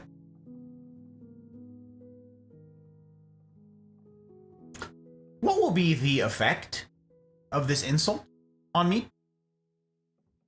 How much trauma will I now suffer as a result of this being levied against me? 0, says Commodore. 0, interesting. Yeah, nothing. Yeah, 0. Yeah. Why? Why won't this insult land with me? Gus, you're terrible. You're terrible at public speaking. You're a bad public speaker. You're awful at it. Why does that mean nothing? Why is that? That's not even like constructive criticism. That's just nothing. In this case, it's because of something specific, okay? It's because of something specific. A specific reason why that insult means nothing to me. And that something is going to be the focus of the talk going forward here tonight with you, okay? You'll notice that this particular insult is different than the first examples that we went through tonight, isn't it? It's different. This one isn't necessarily incongruent, yeah? First, a couple examples we ran through tonight, there was an incongruency, right? They didn't matter. Like, you're terrible at having blue eyes. There's that. It's a non sequitur. It's disjointed nonsense. But this one isn't that, is it? This one's not that. This one's not necessarily incongruent. Do y'all know anyone? You guys are right here in chat. Do y'all know anyone who's bad at public speaking? For instance? Of course you do. Right? It's like the #1 phobia in the world. It like always has been. It's like listed as the thing that people have nightmares about. I woke up and I was at a podium and I was standing in front of a bunch of people and I had my underwear down and oh God, and I woke up in a cold sweat and I was miserable and group projects, presentations in school, trauma. Oh God, Gus, why you even ask? Why? Yeah, it's like the #1 thing. Everybody understands someone who's bad at public speaking, right? Okay. So what I find interesting, and the reason I bring it up is because this particular insult, don't miss this, has the potential to land, right? In a way that those other ones didn't, right? Those other ones, they can't possibly harm me. They can't land. They're nonsense. This one, though, is different. This one has the potential to land, but it doesn't. Why?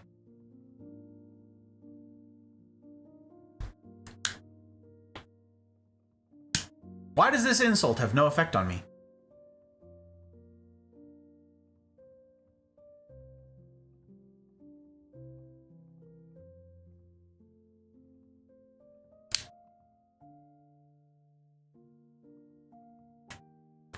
this could be a legit question. Why doesn't this insult land with me?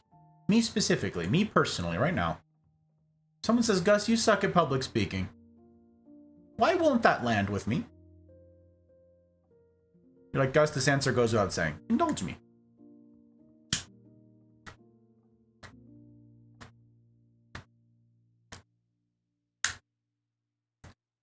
Because you know you don't. You're entertaining enough to have 1.3 thousand. Okay. And that's a specific thing to point to. Interesting. And you know you didn't follow bot. Are you not just picking that insult and none of us said that? No, nobody has said that. Nobody has said that before. No, I'm using it as an example, yes. Nobody has said that to me. But say they did. Because you know that it's not a factual statement. Oh, right. I am unaffected by somebody, hypothetically, I am unaffected by somebody attacking my public speaking ability because I have competence with public speaking. I have competence in public speaking. I've spoken in front of so many people.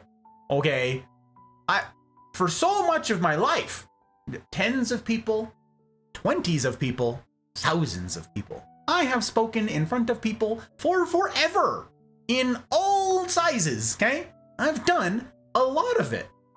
I have demonstrated competence in this area.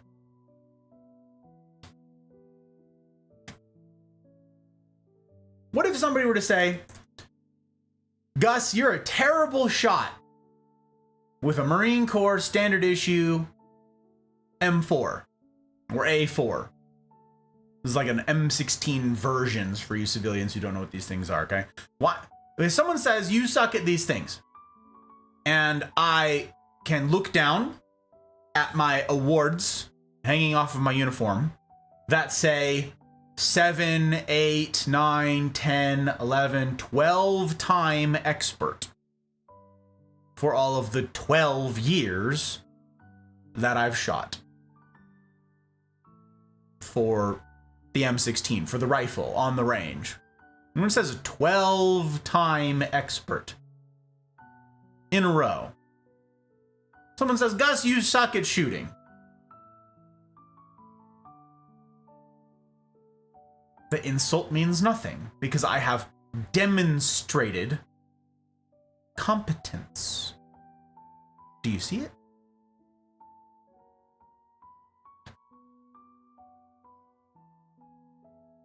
What if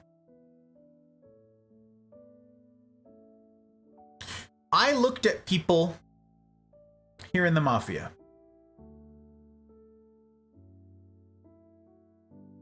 Here's a good one. What if I said, Thumper is terrible with consistency? Terrible with consistency, showing up on stream. You guys showing up in chat, being here with her bandwidth. She's terrible at it. Anybody who's familiar with the Mafia at all would maybe scratch their heads a little bit and go, maybe Gus hit his head, right? Maybe he took a tumble. Maybe he fell down a flight of stairs earlier. Thumper's been here like every stream for over 2 years.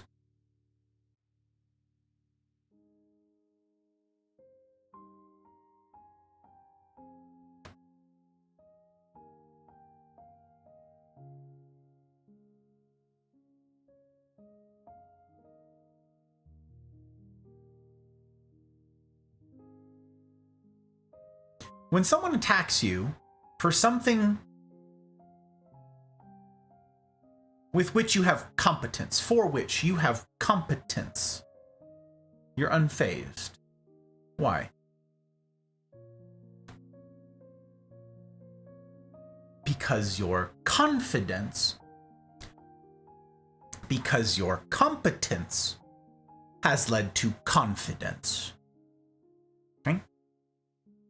Your competence, I'm going to say it again, your competence has led to confidence. Rhetorical question. This is just for all of you, to yourselves, okay? How confident of a person are you? Like, generally. Just to yourself, don't have to answer in chat, please don't. How confident of a person are you? Out in the world, out and about.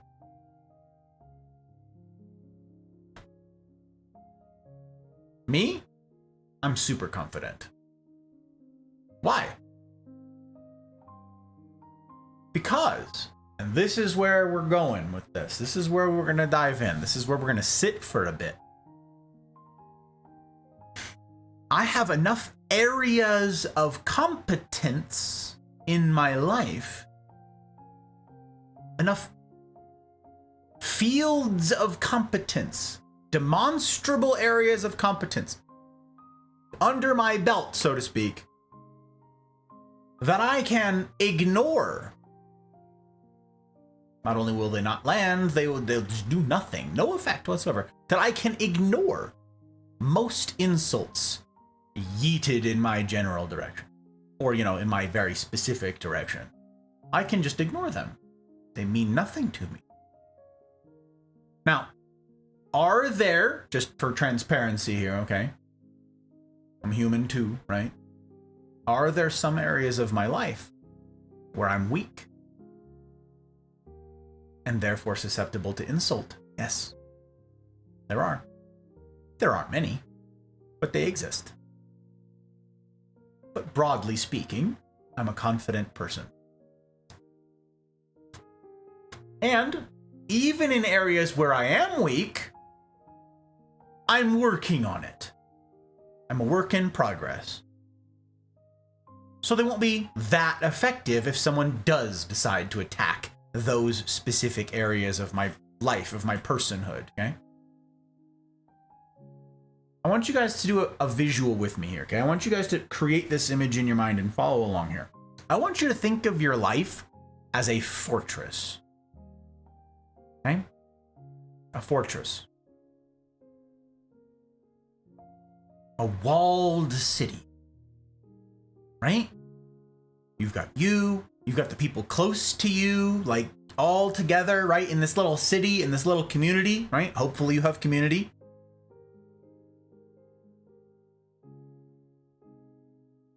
How complete is the wall that you have around that city?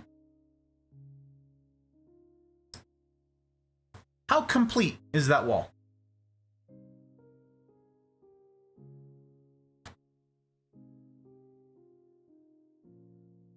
All the areas, I submit to you that all the areas of your life, of your being, where you are affected by insults, specific insults that have been levied against you, right? Genres of insults, areas of attack, specific things that you are affected by. I submit to you that the attacks that land are not guarded by a wall. I submit to you that those are areas of your life that you've yet to fortify. And several of you right now have already jumped to, oh, Gus, I've been hurt before. Don't tell me about walls, baby. I've been burned before. And let me tell you, I got walls up around my entire life and I never let a single person in. And it's just me behind a 50-foot wall, all sides. It's just me alone by myself and no one's allowed into my life because I am damaged, Gus. But boy, howdy, do I have walls up. How effective are those walls?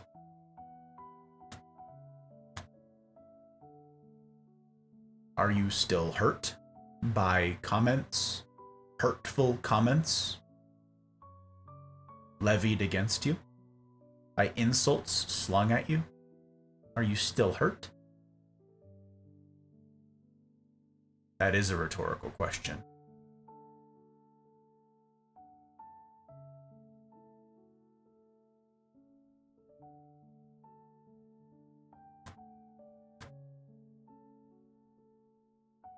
Here's another example of a question I have. More insults, okay? Follow me. If someone were to say to me, this was some people commented stuff to this effect earlier tonight, okay? I want to revisit some of this notion because some of you are like, but.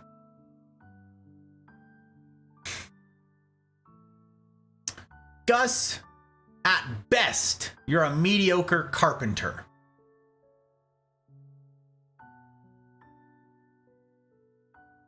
Yeah. Again, this one has the potential to land, right? That's a profession that I could conceivably be doing. That's something I could put my hand to, right? Why doesn't it land? Why doesn't it matter with me? It's because I'm not a carpenter. One of you said this earlier. One of you said, I can't remember who it was, but you'll know. You'll know who you are. I think it was maybe Mouse who said it. It was Mouse. Mouse, you were talking about seismology, right? I said, you're a terrible seismologist. And you were like, yeah, well, yeah. I've never put my hand to it.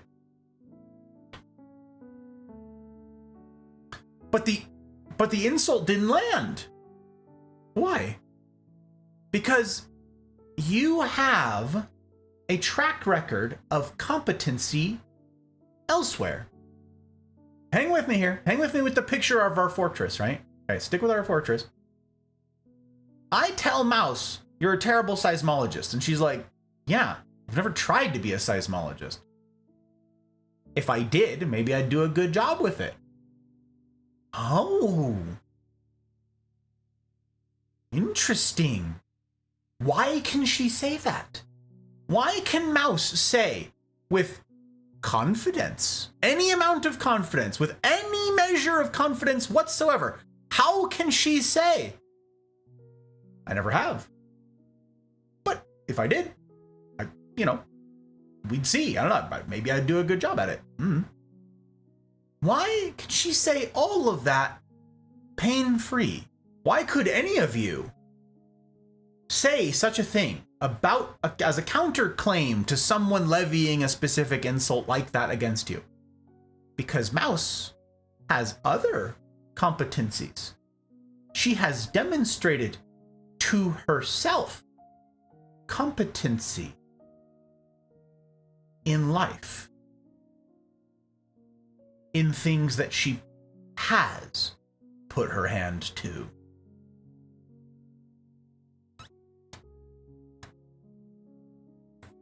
If someone, we're going to revisit this question. Someone says to me, Gus, you're a terrible carpenter.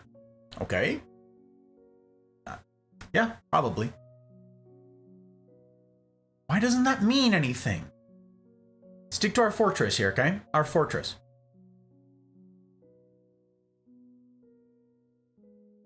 Remember when I initially laid this picture and I said it's you inside here and your community around you?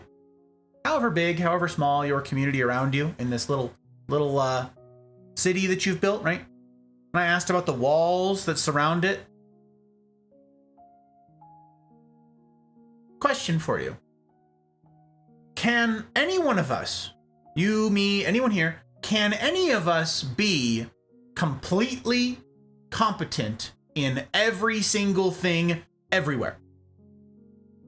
Can any one of us be an expert, a down and out 100%, 10 out of 10 expert in every single thing? Of course not. Why not? Why can't I be? Why can't I be an expert in every single thing in the world? I won't live forever. There ain't enough time. Exactly right, Commodore. There's not enough time. It's a simple logistics question. Even if I had the inclination, even if I had like a voracious mind, a hungry for knowledge, right? Even if I was a quick study and a fast learner, there are not enough hours in the day, weeks in the year, or years in our lives to become an expert in everything. This is where I turn to my community. I've mentioned to you guys before that I have a Monday night men's group that I attend. We have whiskey and cigars, okay? And we just do life together, right? And last weekend, I helped a friend move a bunch of stuff out of storage, all the thing, okay? Like a lot of stuff moving one place to the other. loading up trucks, lots of heavy lifting, okay? And I was compensated with some sandwiches from Porta Subs, okay? That was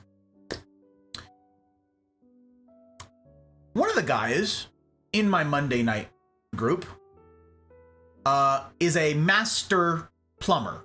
Okay? He owns his own plumbing business. He has a bunch of employees. He's been doing it for, I think, 20 something years, maybe 30. I can't quite remember, okay? He's a master plumber. When someone in my group has a plumbing problem, who do you think they ask about their plumbing problem? There's another guy in my Monday Night Men's group who's an electrician. Okay, I don't know the different like tiers of like tradesmen and all that stuff. I know there's like journeyman. I don't know how all that stuff works here, how it applies in these specific instances, okay? But I have another gentleman who owns his own electrical company, okay? He does electrical professionally. That's what he's done for a long time. Owns his own company. Young guy, runs his own company, okay? Relatively young guy. Who in the group do you think we consult about electrical problems or questions? I have a gentleman in my Tuesday group, my mentor group. This is my business leader, business mentor group, okay? Who has done a whole host of things in life. Older guy, he's in his 70s. But what he does right now is he runs a contracting group, okay? He runs a contracting company here in the Valley. That's what he does. Whole big company. He's the guy, he's in charge of it. He's been doing this for decades, okay? If I have a question about construction projects, who do I turn to with those questions? You guys are like, yes, we get it. I'm beating the dead horse, kicking the dead horse here for a reason.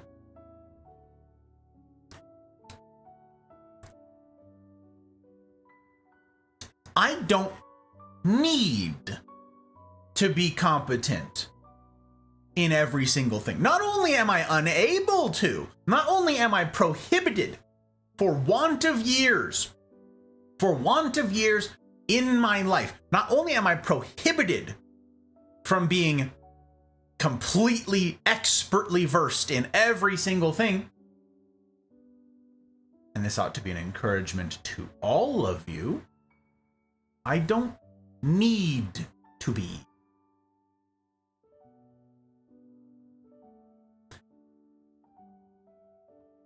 Got our fortress still? My community includes people in it who are very capable, very competent in a whole host of things. We got electricians, right? We got plumbers, we got contractors, we have artists, we have entertainers, we have writers, we have speakers, we have information technology experts, we have internet experts, we have musicians, we have coders, we have engineers, we have, in my little community, well, it ain't so little.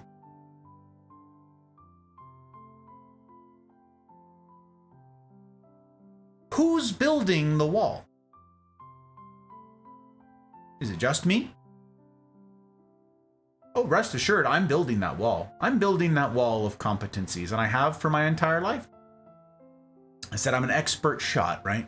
I'm very good with every single weapon system that I've ever qualled on, for sure, and every single weapon system that I've ever put my hand to. I'm a very good shot.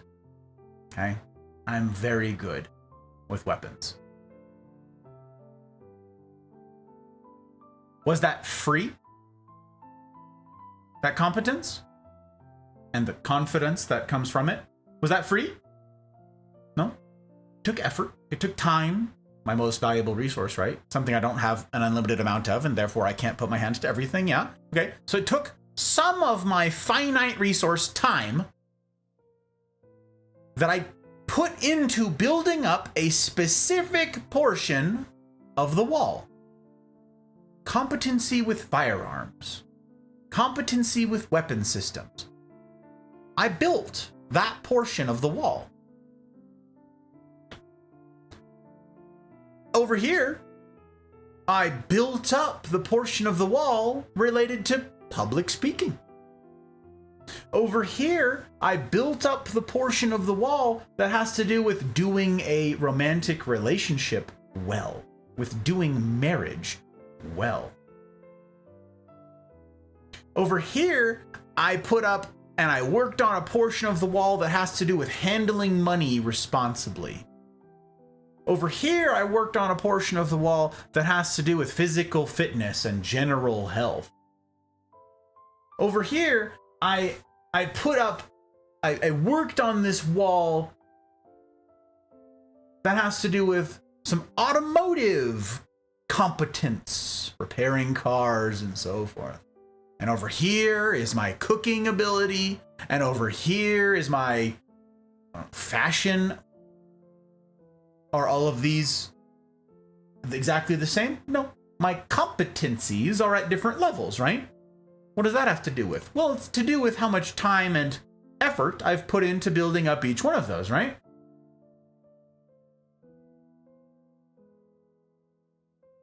Why, when someone says in this scenario, I'm looking over here, wiping the sweat off my brow, right? And I'm looking at all these sections of wall that I've built with a lot of concerted effort, with my finite resource time. I'm looking at all these, right? Why, if somebody from outside the wall, right? Somebody who's not one of my people, someone out there yells, "You suck at carpentry."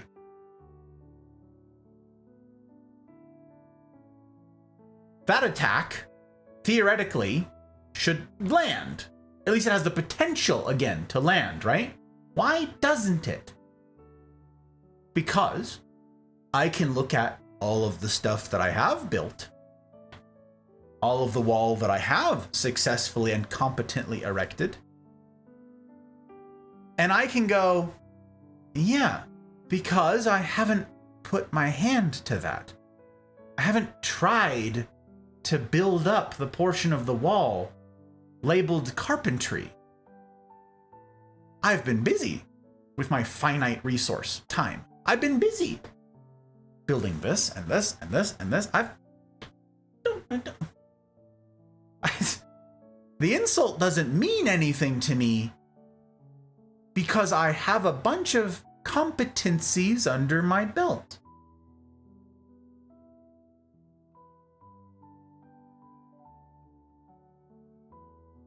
But what if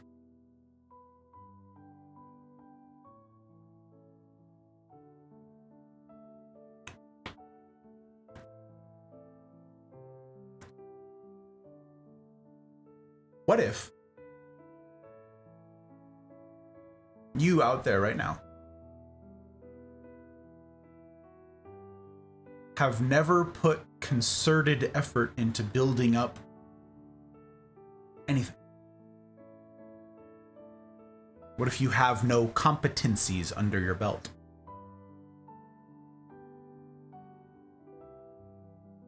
What if you can't, like I can? This is not bragging, this is just the world. This is just reality. What if you cannot, like me, wipe the sweat off your brow, sit there, look at all of your hard work and go, this is pretty solid stuff.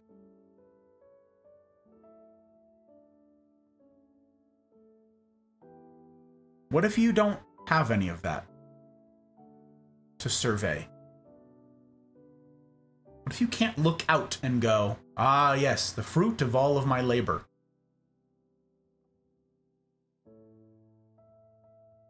Fruit of all of my concerted effort, the results of all the time and energy that I've put in, that effort that I've expended to do these things. There's an important word in there. There's an important word in there, and I hope you didn't miss it. Effort. Effort. None of this happens for free. All of the fortifications, regardless of the genre of competency that you're working at, regardless of the labels for the exact portions of the wall, all of that takes work.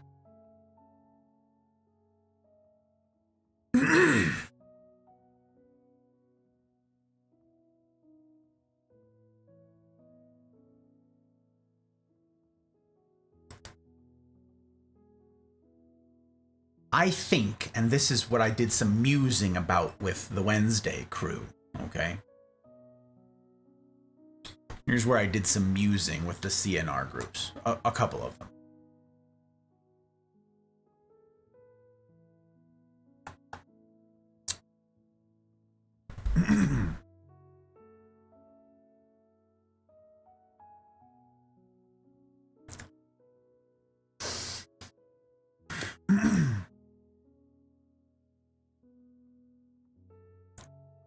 The last handful of generations have been told you're perfect exactly the way you are. Rhetorical question. Please don't answer in chat. Just for you. How many of you have heard that about you? How many of you have heard you're perfect exactly the way you are? Change nothing. And I don't mean me saying you have value. You do have value. That doesn't change. Your value doesn't change. But I have never said to any member of this community, not one time have I ever, not one time will I ever say to any of you, you're perfect. Exactly as you are, change nothing. You might upset the perfection. I would never say that to you. Because as I've already said, I won't lie to you. You'll not be lied to here. Not a safe space. That's a lie. It's a lie that, in most instances, is told by in most instances, is told by a well-meaning person who wants to build you up, right? You're sitting there and you're hurt because someone insulted you, right? Maybe someone did call you ugly. Maybe someone said they hated your outfit. Maybe someone said you're a slob. Maybe. And you're hurt. And you're licking your wounds. And someone, well-meaning in your life, says, you're perfect. Don't listen to them. You're great, exactly as you are. Change nothing. Or some version of that. Is that loving? I think it's well-intentioned, but I don't think lying is loving, especially if this is not a prolonged thing, an ongoing thing where I say to you, change nothing. I don't think that that's loving. Now, should I all of the time be 100% candid and just tell you the truth, unsugar-coated, raw, all the time? No, of course not. That's like how to human well, right? That's social cues. That's reading the room. That's having empathy. That's knowing your friend, right?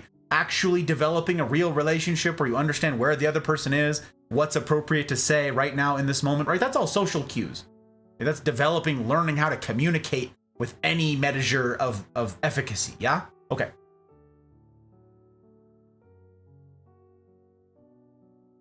But as a rule, if you were to ask, like the Greatest Generation, you ask the folks from World War II and so forth, all those guys, how many of them were told by their parents, you're perfect exactly as you are, change nothing?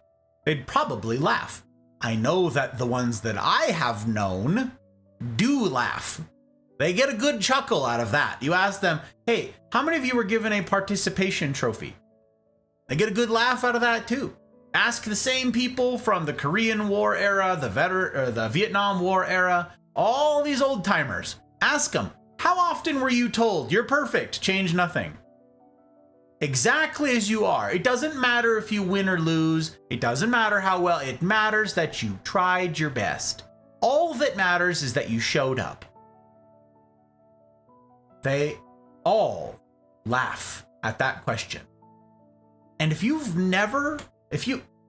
don't have a relationship with old people, develop a relationship with old people. Develop relationships with old people. I implore you, get to know, for real, old people.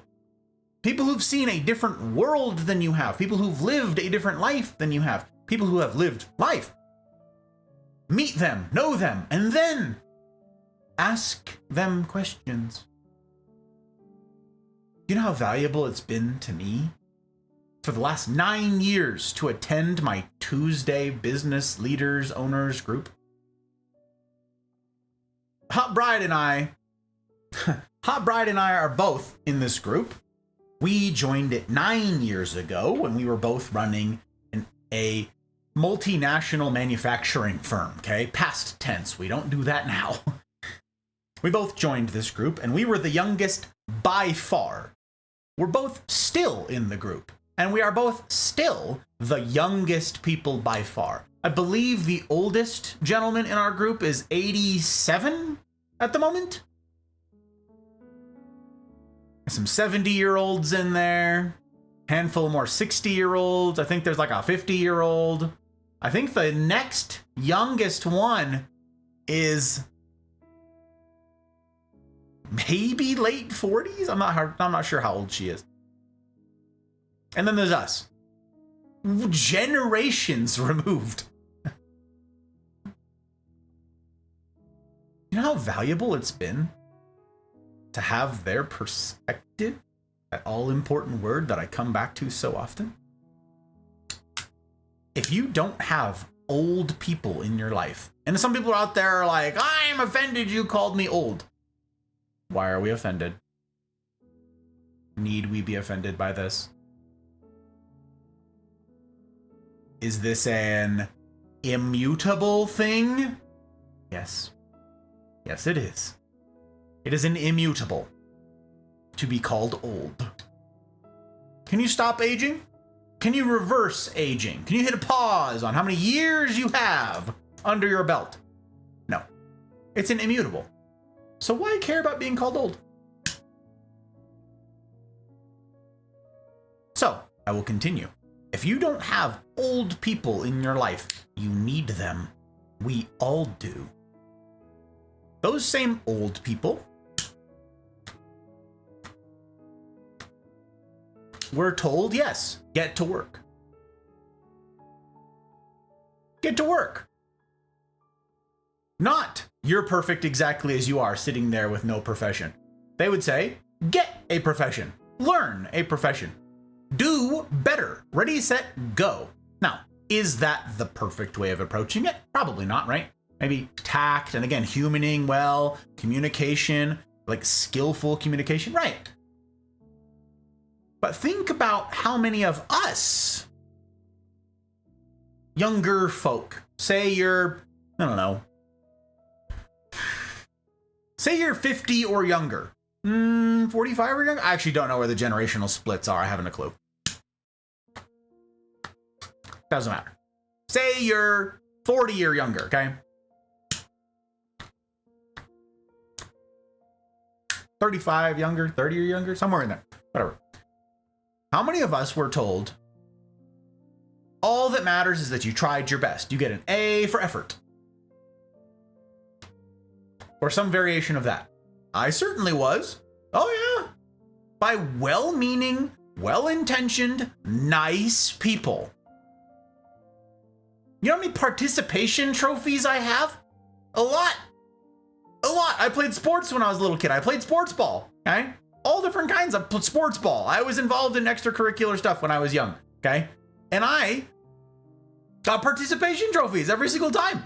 I was, and many of you who know anything about me know this, totally uninterested in sports ball. I don't care about any of them. I don't, like, the Super Bowl just happened, and I'm like, oh, is that this weekend? Oh, crap. Like, I didn't watch it. I don't know anything about it. I don't care. I don't know anything about sports. Don't care. I'm busy. And someone says, wow, Gus, you suck at sports. You suck at knowing sports statistics. Yes. You are correct.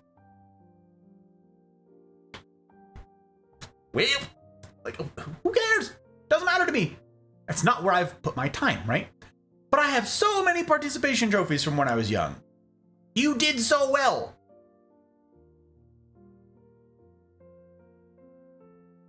if someone says to you, rhetorical question, you don't have to answer this one in chat.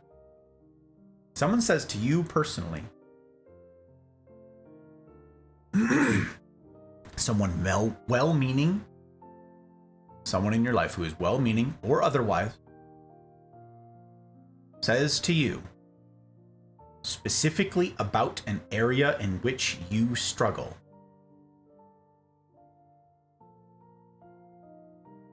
No, you don't. You're perfect exactly the way you are. Say you're in that example I gave about myself, right? Say you're overweight. However much you consider to be overweight, and you've got however many pounds to lose before you'll fit back into whatever. Like, say that's you, okay? And someone says to you, you're perfect.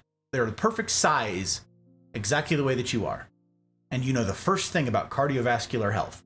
And this is under your control because you don't have the genetic predispositions. You don't have all the genetic things holding you back. You don't, right? This is totally on you and you know it. And they say to you, you're perfect exactly as you are. And your doctor just told you, your risk of mortality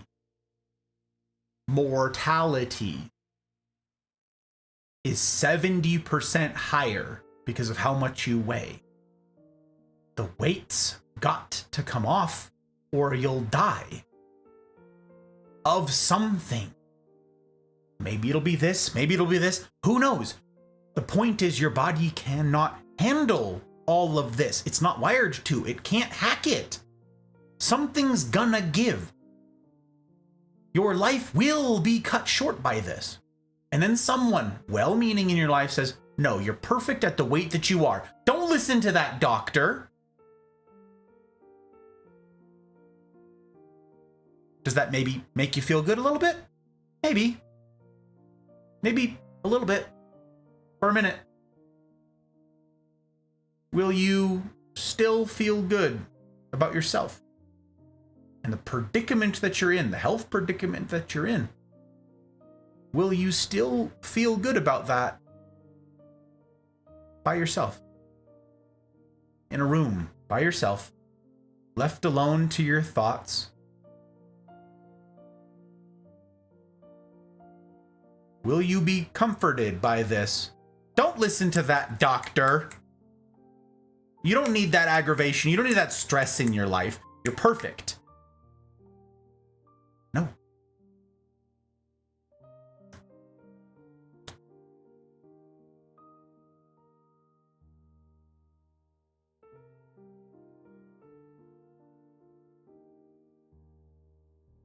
If that's me, and I'm massively overweight, and it's all my fault, I have never cared about fitness or diet. I've never done any of that stuff. I just like food a lot. I really got a sweet tooth, and that's true of me. And I just eat and eat and eat. And I know that this is not okay for me. And I know this. I have no wall for fitness or health. Nothing there. I've put in no effort.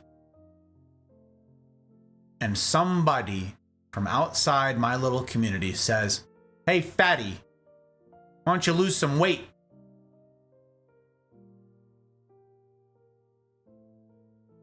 Why will that hurt?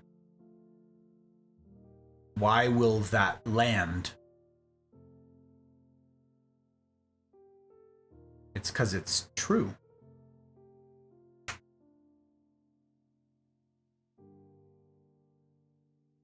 And I know it.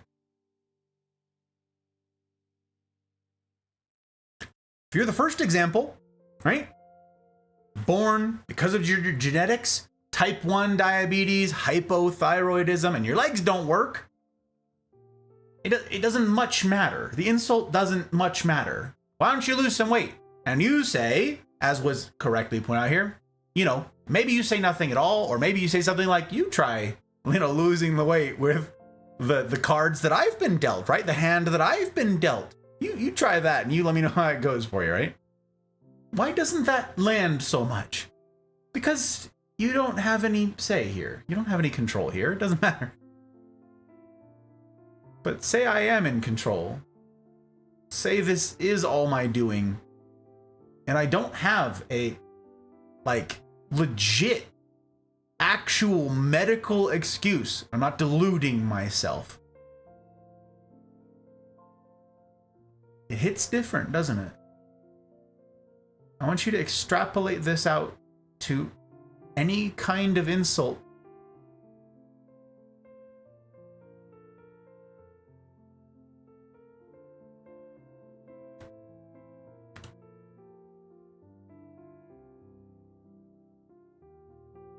At tonight's outset, I asked you to write down an insult or two that actually impact you, right? Those of you who were here at the outset, I asked you, write down 2 things, 2 insults that if they were levied at you, those hurt. That would actually land, right? Now that we've gone through all that we have tonight, I want you to re-examine those, okay? So go ahead, pull out whatever it is you wrote these down on. Go ahead, whatever it is you wrote down on your phone, your piece of paper, your Post-it, whatever it is, you pulled that out. What's that? You didn't write anything down? Some of you? There's some of you out there who... But you didn't indulge me on this? You didn't indulge me on this tiny ask, despite my emphasizing how important it was? So you're lazy. You're too lazy to do a 10-second task that would improve your life?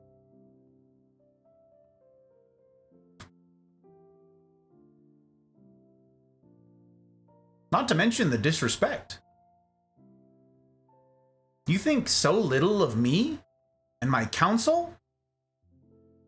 You just blew me off when I asked something of you? Or maybe you're a coward.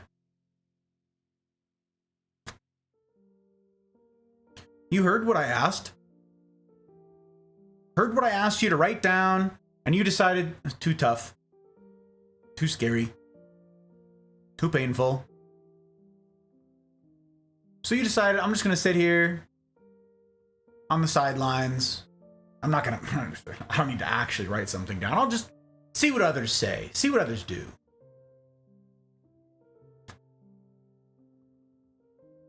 Gus, some of you are saying right now, what? Did I touch a nerve?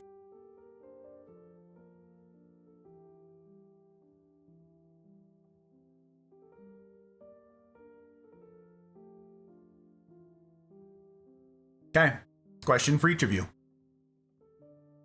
Whether you took the time to actually write something down, or you just thought of some insults for my prompt, or you did neither of those things but feel attacked by my calling you out just now, why did those insults land with you? Why do they hit? Are any of them true?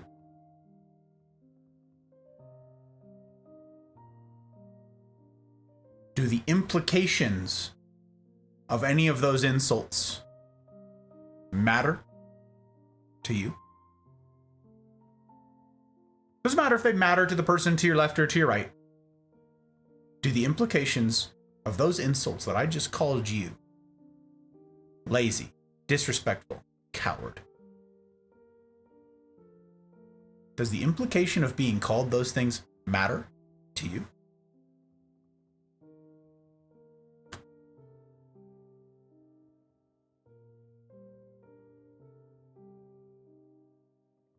And finally, what have you done in the past about these feelings?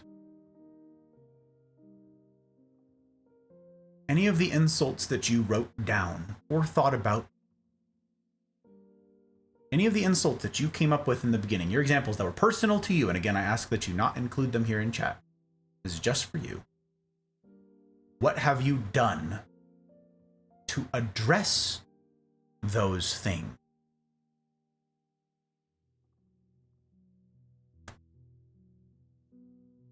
Is it possible that instead of pursuing competency or improvement in a given area, that you've instead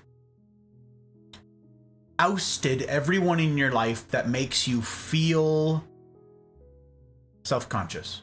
Anyone that has made you aware of your shortcomings? Is it possible that you've just banned them? Because this is the internet after all. A bunch of you are content creators.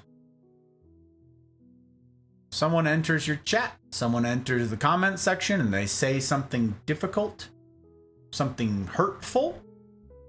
What if it's not constructive criticism? What if it's just outright painful? What if it's just mean? Mean-spirited, and it's intentionally cruel. What do? Ban, block, delete.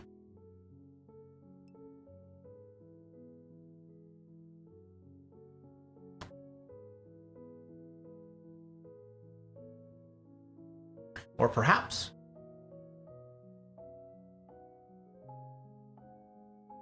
it's not others that you've banned or blocked or discounted.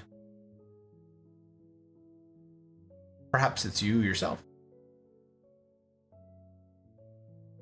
Perhaps you've stopped disrespect. Perhaps you've stopped respecting you and your take. Perhaps what you're rebelling against is the voice in your own head.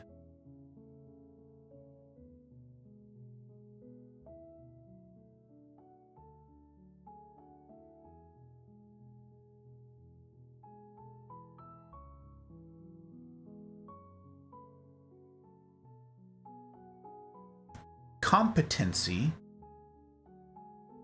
and confidence.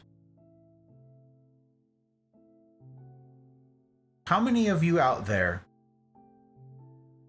know someone, can be you, rhetorical question, please don't answer in chat. How many of you out there know somebody with no real competencies to their name? Regardless of their age. From a young kid to an old person. How many of you know someone who has no real skill set? No real claim to fame? No real mountain that they've climbed in the rear view that they can point to and say, I did that thing? How many of you know somebody like that?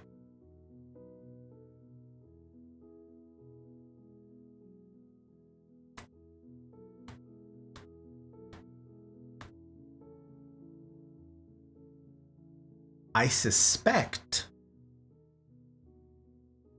because this has been my own anecdotal experience, and I've talked to quite a few people about this already, so I have corroboration from them.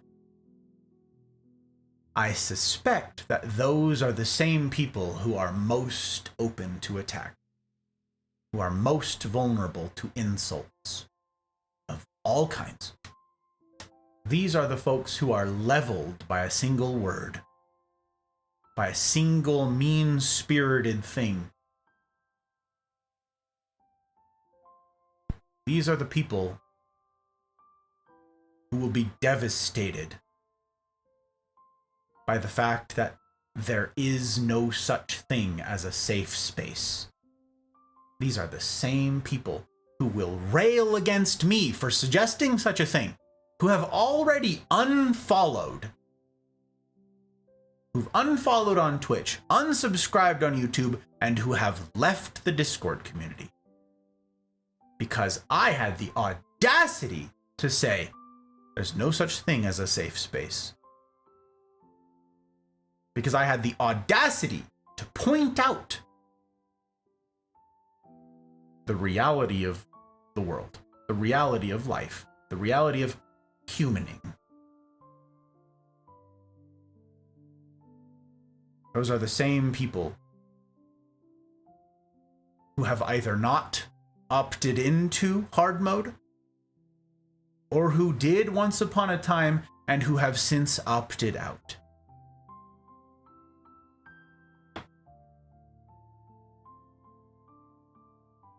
Is this a permanent state? No. No. And here's where my talk takes a turning point, my friends. And if you've been with me so far, I implore you, hang on a little bit longer. Because now we take a turn.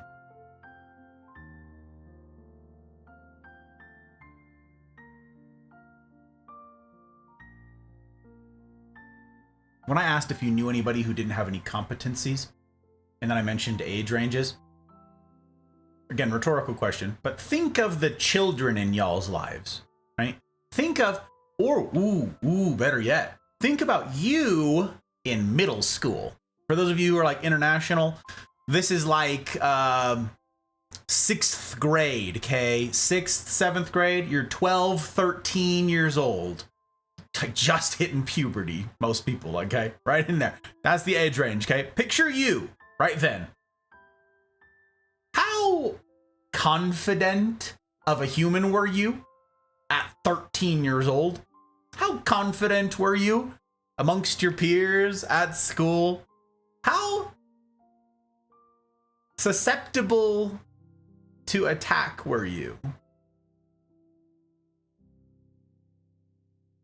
How susceptible were you to insults? If someone came to you and said, "You're ugly," you're like, no. And you just fall to pieces. Your outfit is ugly and awful and you don't know anything about fashion. You suck at insert thing here. Fall to pieces. Why? Why? Yeah, acne, exactly right. Why? Why is a 12-year-old? Why is a 13-year-old? Why is a 14-year-old? In most instances, I know this doesn't apply to everybody. I know some of you are like, I have a specific example of something that, in most instances, why is a 13 or 14-year-old so easy to hurt the feelings of? Because they're young. They haven't done anything. They haven't achieved anything.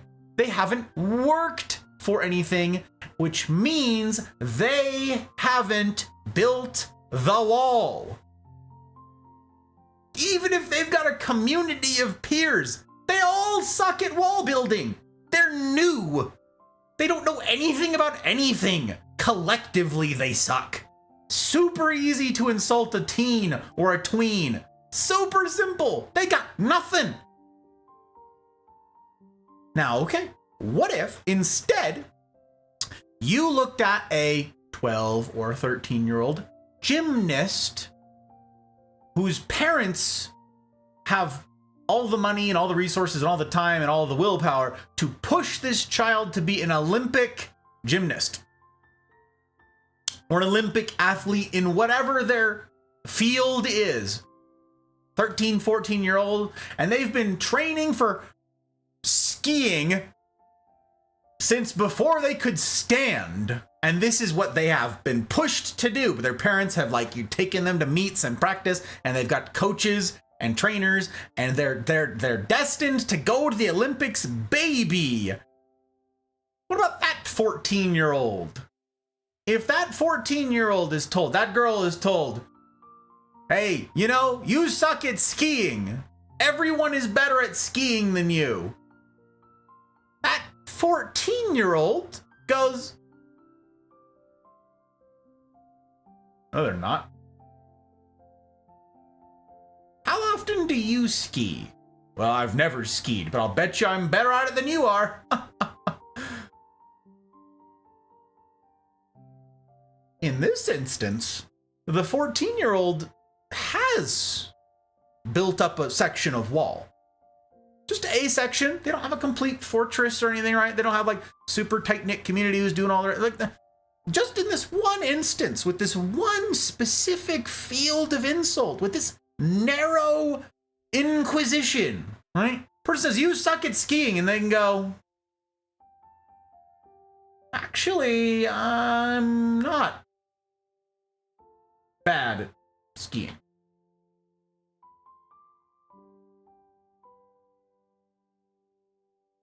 What if someone went to Michael Phelps? You guys remember the swimmer? You remember him? What if someone went to Michael Phelps? He's like 20-something years old, right? And said, you suck at swimming. And he looks down at his, I don't know, however, like 9 gold medals or like 15 gold medals or whatever it is. You suck at swimming.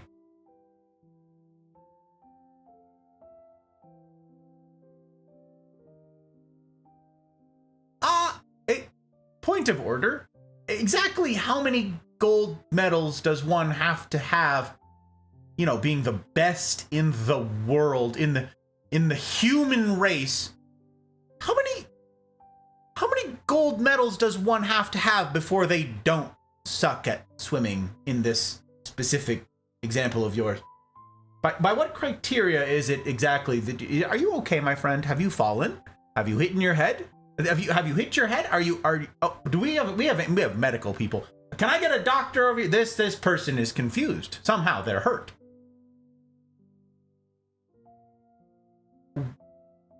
Could somebody still go to some other portion of the wall and say, Michael Phelps, you suck at something, and have it land? Yeah, probably. But in this one instance, not really, right? There's really no leg to stand on. When you're 12, chances are, now in certain extreme examples, like the one I've given, there are exceptions, but chances are every kind of attack, every genre, every flavor of attack, every single thing that could be attacked about you will probably land. Why? Because you don't have any competencies. Just speaking for myself, I had no confidence as an 11-year-old. None. I was competent at a few things here and there, but if someone was like, you suck at soccer, I'd be like, you're right. I know, despite all the time I've put in. Probably, yeah. You suck at baseball. Yeah, it's probably true too, and it would probably hurt. My feelings. You suck at this, you suck at this. All of them true. So they land, and they hurt. The question is, did I then do anything about it? Did you?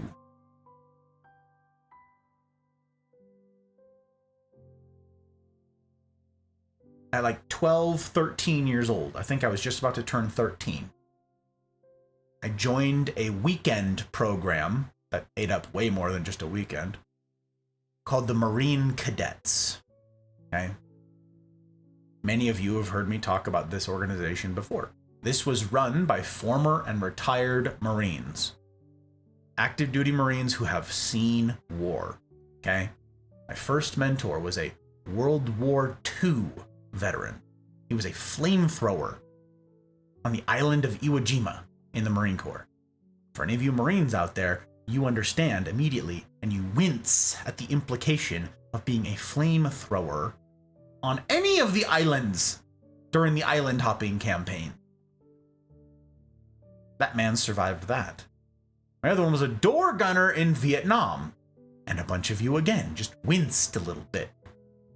Being a door gunner in Vietnam, oh, yeah. I started this program. And yeah, every single thing they said about me, insulting me and yelling and screaming at me like drill instructors every single weekend, was true. All of the insults. You're a crappy student. You have no discipline. You're out of shape.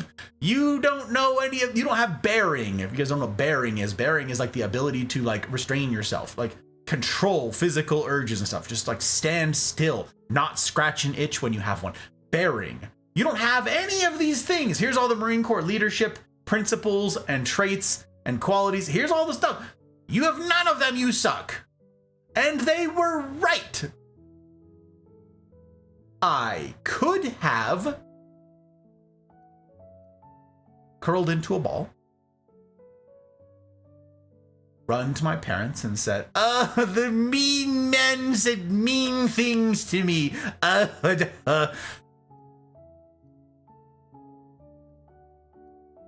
And if I had worse parents,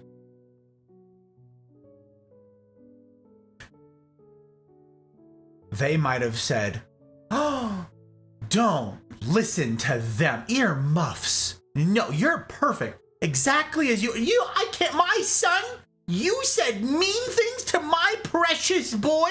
No, you take back your stupid uniforms. You take back all that. You get out of here. You get out of our lives right now. As a matter of fact, I'm suing you. You know what? You'll be hearing from my lawyer.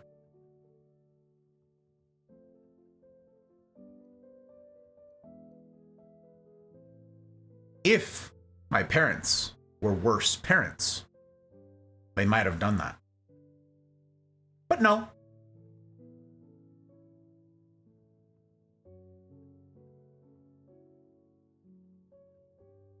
They didn't. They didn't shelter me from the world. They didn't shelter me from real life. They didn't shelter me from difficult truths, which is what we confuse with insults in a lot of cases. Yes, the intention is important for it to be an insult, right? We established that tonight. An insult is something I intentionally levy to cause harm, right? Well, how is that different from criticism? Some of you have already dissected that here in chat. And you say, well, there's a difference here. And you're right, there's a difference there. But it doesn't feel like much of a difference when it's drill instructors screaming at you, just attacking your everything, your everywhere, right? Just like your whole person is under assault. Doesn't feel like constructive criticism because it's not really meant to be. In the Marine Corps formula in particular, it's purposed with breaking you down. And that's important. The Marine Corps formula is something that's been developed over 250 years now, okay? The Marine Corps formula is, we're going to crush whatever it is you bring down to raw material. And then we're going to build it into a Marine. They have a very specific goal in mind. There's a very specific end state that they're picturing and that they're working toward, okay? They don't want you. They want your raw material. They want the clay. But if you're stubborn and you get there, you're like, no, I don't want it. I don't know. Like that, you can't be formed into clay. You're no good to them, okay? They have a very specific end state, and they know exactly how to get there. And don't miss how it works. Don't miss the lesson. It's by breaking you down, but then submitting you to a whole bunch of tests, tasks, miserable circumstances that you must overcome. Challenges that you must face, that you can't run away from. Where there's nobody in your life that's going to say, don't listen. Don't you listen to that mean man. No, there's nowhere to run. There's nowhere to hide. Those drill instructors own you. The joke, and my Marines here understand this, the joke is USMC does not stand for United States Marine Corps. No, it stands for you signed the mother effing contract. You're in now, and you're theirs. They will crush you and then force you to face your demons. Force you to face your fears. All of them. You got a fear of heights? Oh, they're going to deal with that. You got a fear of water? You're gonna deal with that too. There's a lot of things that they're going to rub your face in.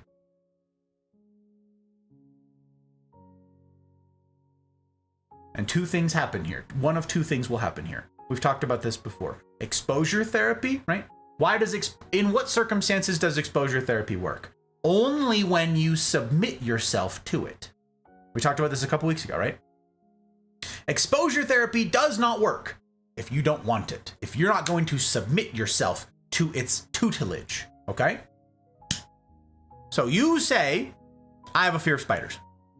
And you have a friend who doesn't know any of this, any of the psychology, any of the actual literature, or any of how this actually works. And they say, cool, I'm gonna get you over your fear of spiders. And you're like, no, I don't want anything to do with it. No. And they like get some spiders and they throw the spiders in your face. All of the literature, all of the science, all of the psychology, all of the empirical data, all of it suggests your arachnophobia is going to get worse, far worse, in fact, okay? They have not done you a kindness, they have foisted upon you an unkindness. And the result is you're going to be worse. You're afraid of water? You're afraid of swimming? And you have a well-intentioned but stupid parent? Oh, we're gonna get you over your fear of swimming. They just yeet you into the deep end. Sink or swim, stupid! Your fear of water will increase. But, again, all of the literature, all of the data says, if you opt in, don't miss it, don't miss it, don't miss it. If you choose this, if you say, I'm tired of being afraid of spiders, I want to get over my fear of spiders, then someone can gradually introduce spiders into your life. A little bit closer from across the room, and you're like, okay, that's great. And then you get comfortable with it. A little bit closer, to the point where you've got a big old spider like Suki here, totally unafraid of spiders. She's incredible. She's an inspiration to everybody out there who's afraid of spiders. You look to Suki, okay? Spider, big giant Australian spider crawling on your hand, and she goes, aw, aren't you adorable? That's possible for all of you only if you choose to submit. Submit to what? Submit to the instruction. Submit to the discomfort. Submit to the tutelage of discomfort. The instruction. I said that USMC stands for you signed the mother effing contract, right? Well, that is mostly true. What they don't tell you, and what a lot of people don't know, is that if you, out there right now, were to go to a Marine Corps recruiting office and you sign on the dotted line, you sign on the famous dotted line, right? And you go to... if you go to boot camp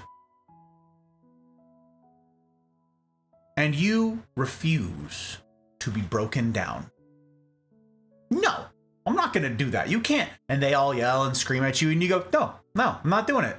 No, you can yell at me all you want. I'm not going to play it. I'm not going to play your stupid game. You can't make me. Ridiculous.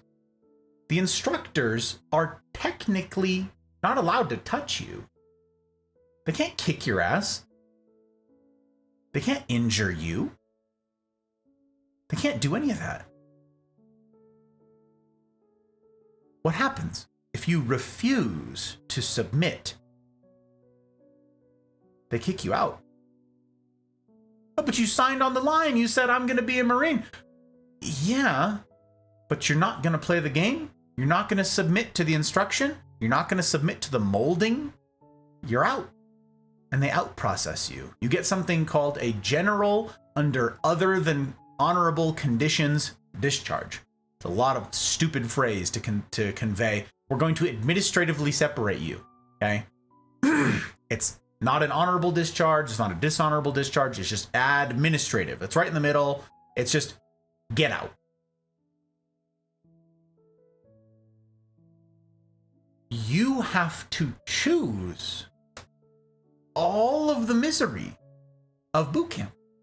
And that goes for all the different branches. You have to opt in. What happens when you opt into the discomfort? You overcome the discomfort. You can learn the lessons of discomfort and of pain. The Marine Corps formula is, we don't care who you are, where you come from, we just want the clay, right? So you must submit to being broken down into the clay. And then what do they do with that clay? What do they do with that raw material? They expose you to difficulty after difficulty after difficulty, challenge after challenge after challenge, misery after misery after misery, pain stacked upon pain, stacked upon pain. What's the effect of that? Every single thing that I just submitted myself to the tutelage of just made me strong. I now have, by the time boot camp is complete, Marine Corps boot camp is 3.5 months long, okay? By the time you've gone through 3.5 months of this, what do you have in your wake? What do you have behind you? All sorts of competencies.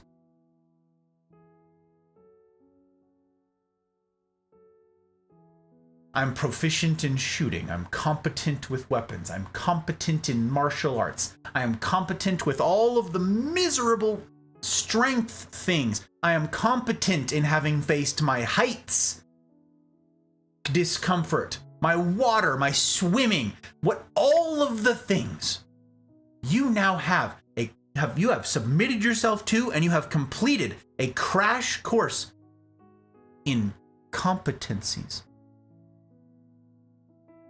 You now have a track record of things to look back on that will follow you forever.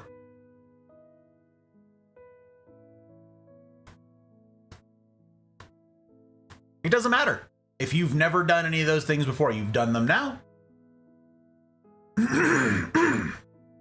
I've told you guys this story before. Pardon me. At the end of phase 2 in boot camp, phase 2, a place called the Edson Range here on the West Coast, you go through something called the Crucible. It's famously known. Marine Corps, you go through the Crucible. It's this awful ordeal that lasts about a week, where you are basically starved. You're on a death march for forever, with tons of weight, with all sorts of horrible, demanding, exhausting challenges going on all the time. You are being taxed incessantly. You are being pushed. They don't let you sleep. They push and push and push and push and push. And it all culminates with a very long hike with all this weight and all this stuff and all the terrible everything. And you are so uncomfortable and you're so hungry and you're so tired. Up to the top of a mountain over the course of the night, okay? And you get up to the top of this thing and the sun starts rising. And I said the Marine Corps has a formula. They have a formula, baby. And you get up to the top of this mountain and the sun starts rising. And we had an instructor stand in front of all of us when we were all sitting there in formation at the top of this mountain, dead tired, right? We are tired and we're miserable. And this instructor says, "Congratulations, recruits. You're not Marines yet. You haven't earned the title yet. You haven't finished boot camp, right? Congratulations. No physical challenge in life will ever trouble you again. No physical ordeal will ever trouble you again. You've just done the worst thing. You've just survived. You've just completed the peak of misery. There's nothing worse than what you've just done."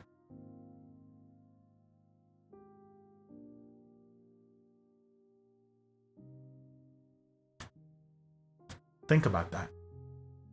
Think about what that does to an 18-year-old boy's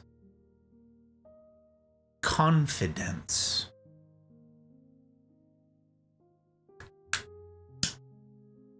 And what's the culmination of this? What's the culmination of this lecture? What's the culmination of our lesson? What's our takeaway? What did that confidence come from? Based upon what? Based upon what do I now have this unspeakable confidence? Based upon what do I now swagger when I walk? Based upon what? When I get my Eagle Globe and Anchor, when I graduate and I am now a Marine. Based upon what do I saunter back to my peers from high school or from my previous life, intentional language, and go, get good, nerds. What's that? Oh, there's a lady over there? Oh, hey. Hey, sweet thing. You want to talk? Based upon what do Marines have confidence? All of that competence.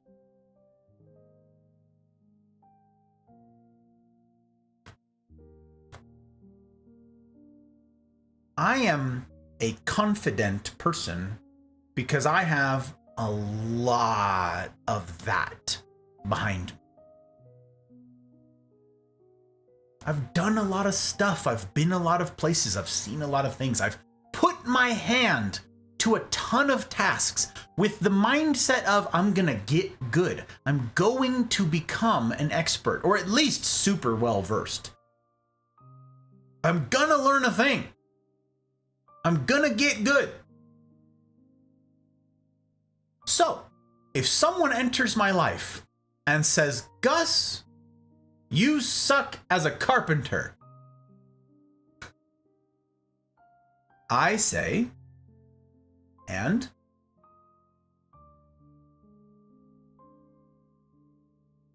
The insult doesn't mean anything. I've got a mountain of competencies behind me that show the result of my labor, the result of my effort, the result of my work, right?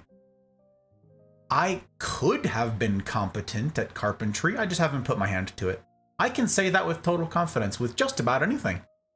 Sure, I'm not wired for a lot of things, right? It won't come easy to me, but I could do them all. Why? Why can I say that with a straight face? Without even batting an eye, why can I say I could be good at basically anything? Because I have a track record to point to that says, hey, look at all the things that I've put my hand to. Look at all the things that I have turned my gaze upon and succeeded at. And then if they say, Gus, you suck at everything, you're terrible across the board. Well, now we're back to our first kind of insult. That's a non sequitur. It doesn't mean anything. It's nonsense. It is an incongruous conclusion. It's a nonsense claim. You suck at everything. Everything? Because I don't know if your definition of everything and my definition of everything are the same.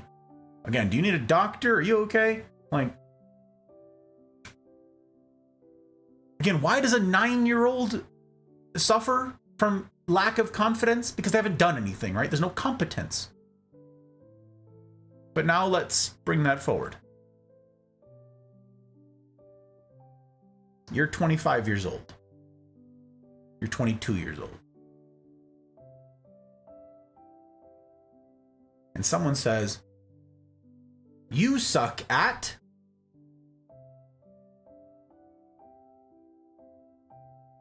And it hits. And it hurts. That one lands with you. Why?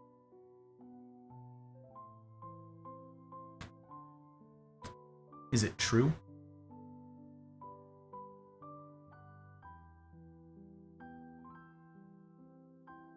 And do you have anything to look back on? Do you have a track record of competency in your life? Do you have stuff that you can point to say, no, I'm not a loser. No, I'm not an idiot.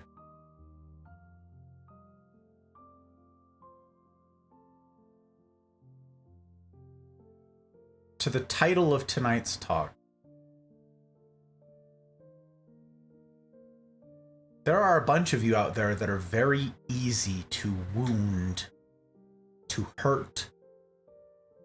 There are a lot of fragile people. Yes, in the mafia, but also elsewhere, right?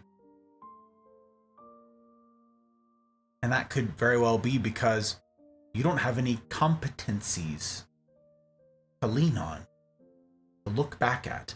That could be a true assessment. That could be accurate of you. This could be true of you. That you've never done anything amazingly well. So when someone says you suck, you have no wall, you have no defenses against this. It's true. So my question is, what are you doing about that? And here's the encouraging bit. You can. You here in the Mafia, you guys, you fabulous humans who have agreed to the terms of the Discord, the hub of our community, right? Links in the usual places. If you've not yet seen the rules that you have to try to agree to, the rules that you have to say, I will comply with these, I will give it my best shot, the rules that you must submit to.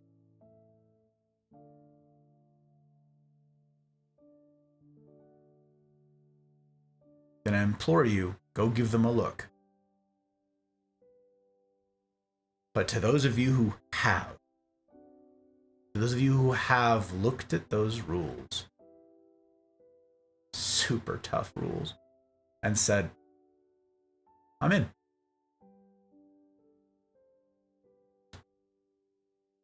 I'm in. I will give this hard mode thing a shot. Will I nail it every single time? No. But I will try it. Even though it's hard. Even though it's difficult. Even though it's uncomfortable. All of you who are here tonight, who did not go running off the first time I levied an insult, the first time I said something that landed, the first time I said something that hurt. All of you who stuck with it. All of you who submitted yourselves to the tutelage and instruction of pain. I commend you. You're doing the thing.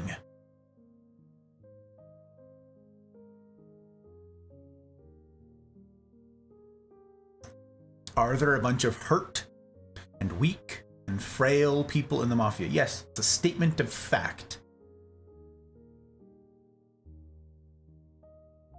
And that could be you. But the reason that that shouldn't wound you irreparably, the reason that that shouldn't level you, the reason that that shouldn't destroy you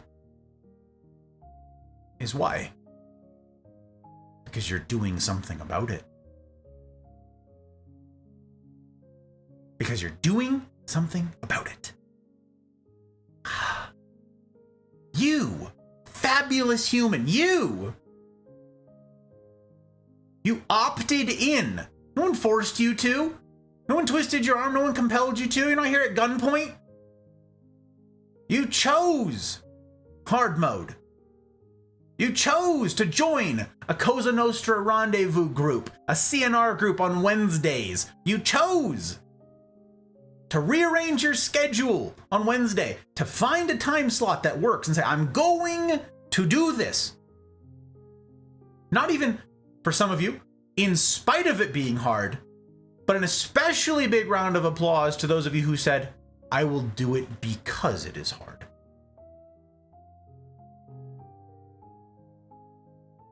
I choose to submit myself to discomfort because the result will be worth it. Because the result will be growth. Because the result will be competency. Because the result will be confidence.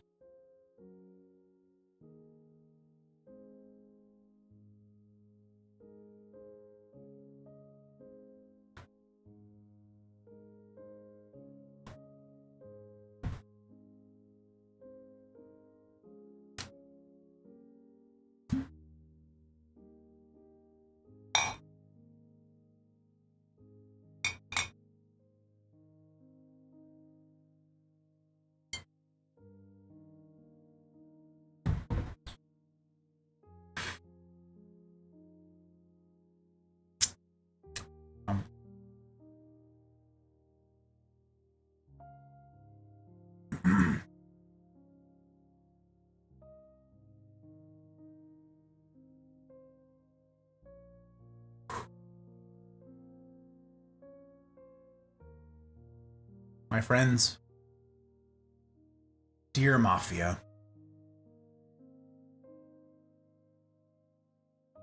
you can do this.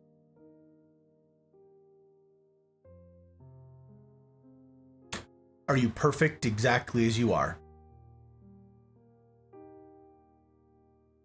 Is there nothing in your life that you could stand to improve?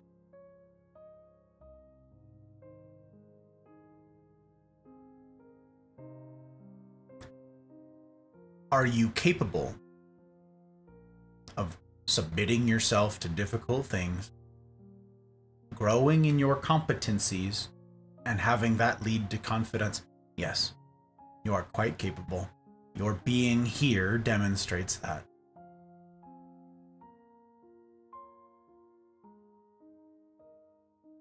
I want that for you.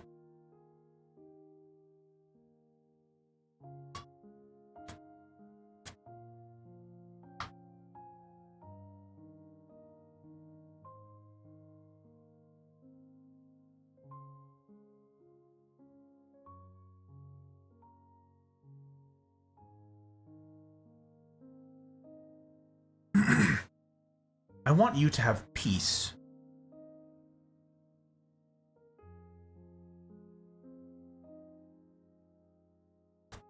Many of you will have heard the phrase, if you wish for peace, train for war. This world is not a safe space. There is no safe space within it. So long as I am in the world, I am the problem. It's me. Gus, you're not the problem. I am the problem. I'm just as human as the rest of you. I'm just as fallible and screwed up as the rest of you. Do I have a lot of competencies behind me? Yes. Do I have a lot of confidence as a result? Yes. Am I perfect? No. And so long as the world has a bunch of us humans running amok, there is no such thing as a safe space. Back to our fortress. I want your community to be a robust one. I want you to be surrounded by competent people who are each working on their piece of the wall, right? The reason that I don't need to have a meltdown every single time I have a technology problem arise in my life is because I have a bunch of you, fabulous technologists, who have put your hand to it. I haven't. You know a bunch of stuff, and I'm gonna lean on you. I'm gonna beg of your help, your expertise, your input, and you're great for it. That's fabulous. I'm gonna build a super robust portion of the wall that I have put my hand to. And you know what? Your being in my little city means you benefit from my competencies. I will take care of some of the gaps in your wall. I got this. I will help. Am here to help. But you remember what I asked earlier? About if something were true, and how it's not helpful if someone just tells you a lie, a good-intentioned, well-intentioned lie. You're perfect exactly as you are. You don't need to put in effort. You don't need to do any of that stuff. Remember what I said? Remember what I asked? Will you be okay in the quiet places of your life when you're sitting there examining? Will you be all right just because everyone else around you is? No. We can build a super robust community that can handle all sorts of stuff. But you have to have personal competence in something. In something. If you're 14 or 15 years old, work on competency in something. Anything. But something. Get one example that you can look back on and go, I did a really good job there. Get one, like, first place trophy, right? Because of something you've put concerted effort into, right? Get good grades, whatever that is. Like get something under your belt. If you're in college, Work to expand your competencies. Develop an expertise in something. For who? For you. Yes, will the community benefit from it? Yes, it will. Will the network, will this city, will this little fortress of ours, will this little community benefit from your newfound expertise? Yes, but that's not the chief reason. It's because you will never be okay resting on the laurels of others' achievements. You never will be. Each of us requires our own competencies to lean on.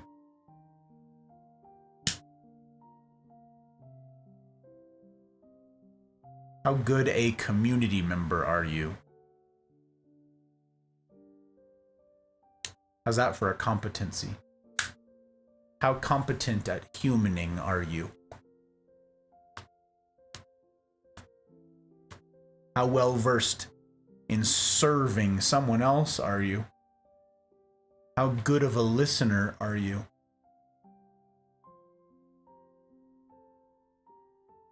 These are competencies that will serve you well as you serve others. But as we've said many times, in many circumstances, in many different talks, under many different guises, on an airplane, the cabin depressurizes and the oxygen masks drop. What's the order of operations here?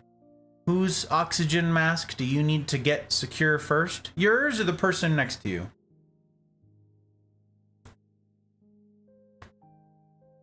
Yeah, yours first. You're no good to the people around you if you yourself are not okay. You can lie, you can put up a front, you can put up a ruse, you can deceive people.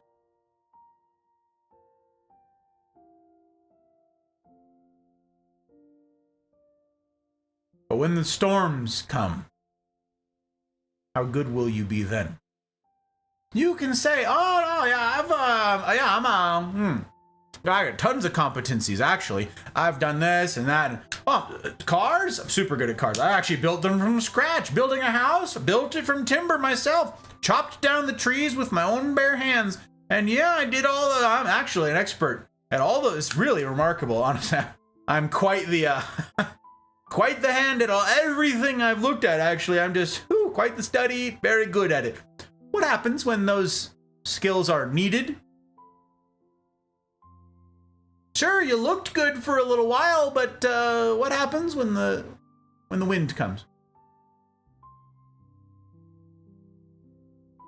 What happens when the misery comes? The difficulty comes? What happens?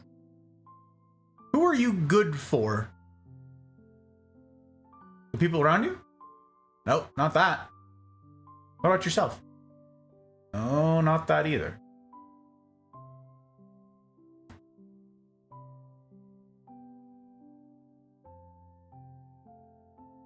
You need to have your own competencies first. When I met the hot bride, she had some competencies under her belt. She had a couple. She had faced some demons. She had faced some difficult challenges in life. She had weathered some difficult storms, and she had done so pretty well. Expertly, perfectly? No, but pretty well, okay? So when I met her, she was a master of a couple things. But her humaning resume, her competency list, was fairly short, if that makes sense. Okay? What is in my nose?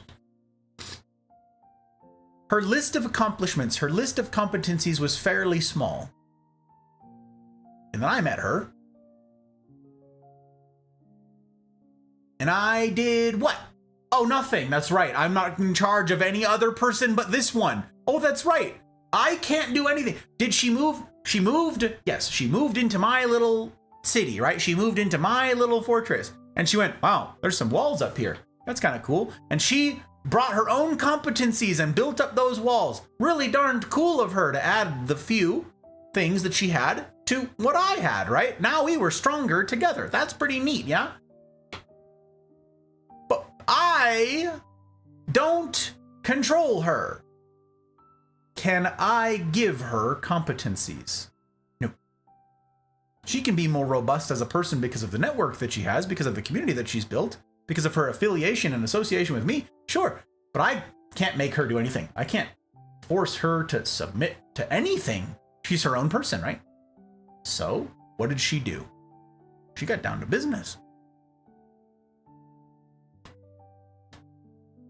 She got busy doing a lot of things.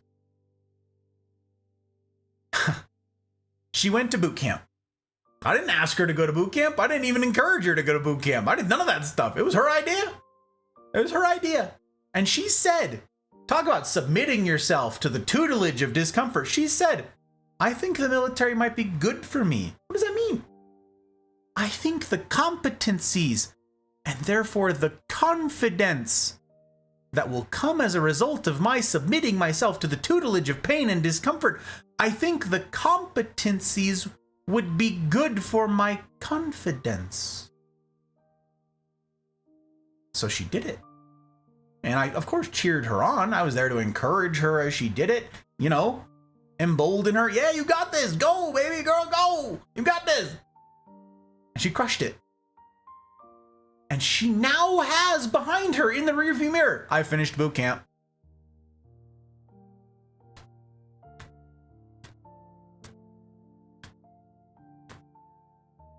I can't do any of that for her. She did it. Oh, and since then, she's also been certified in HR to run a multinational manufacturing corporation. Oh, right. She was like the number 4 in a nation's spanning manufacturing firm. Oh, right. She's helped launch other businesses. Oh, right. She finished a super competitive pre-nursing program at our state's university. And then got accepted in a really competitive, like, race into a nursing school. Oh, right. She has now survived a whole semester and a half of said nursing school. Oh, right. And she has also been an amazing wife to me.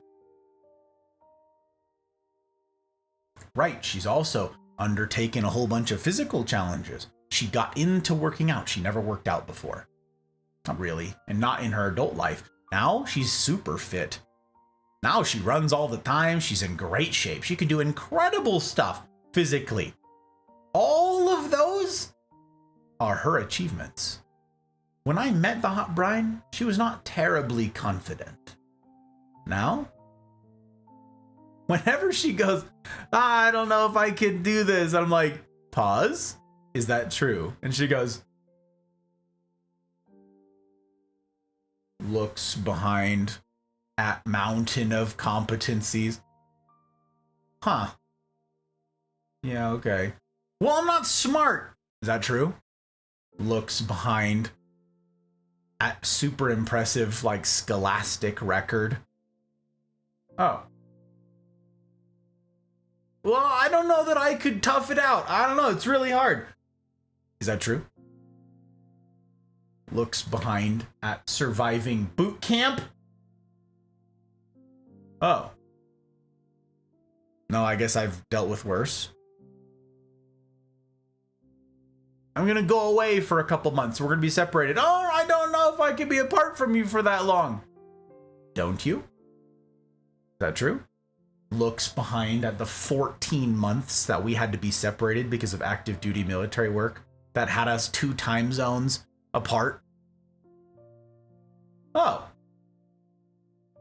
Yeah, no, I guess I can manage that too.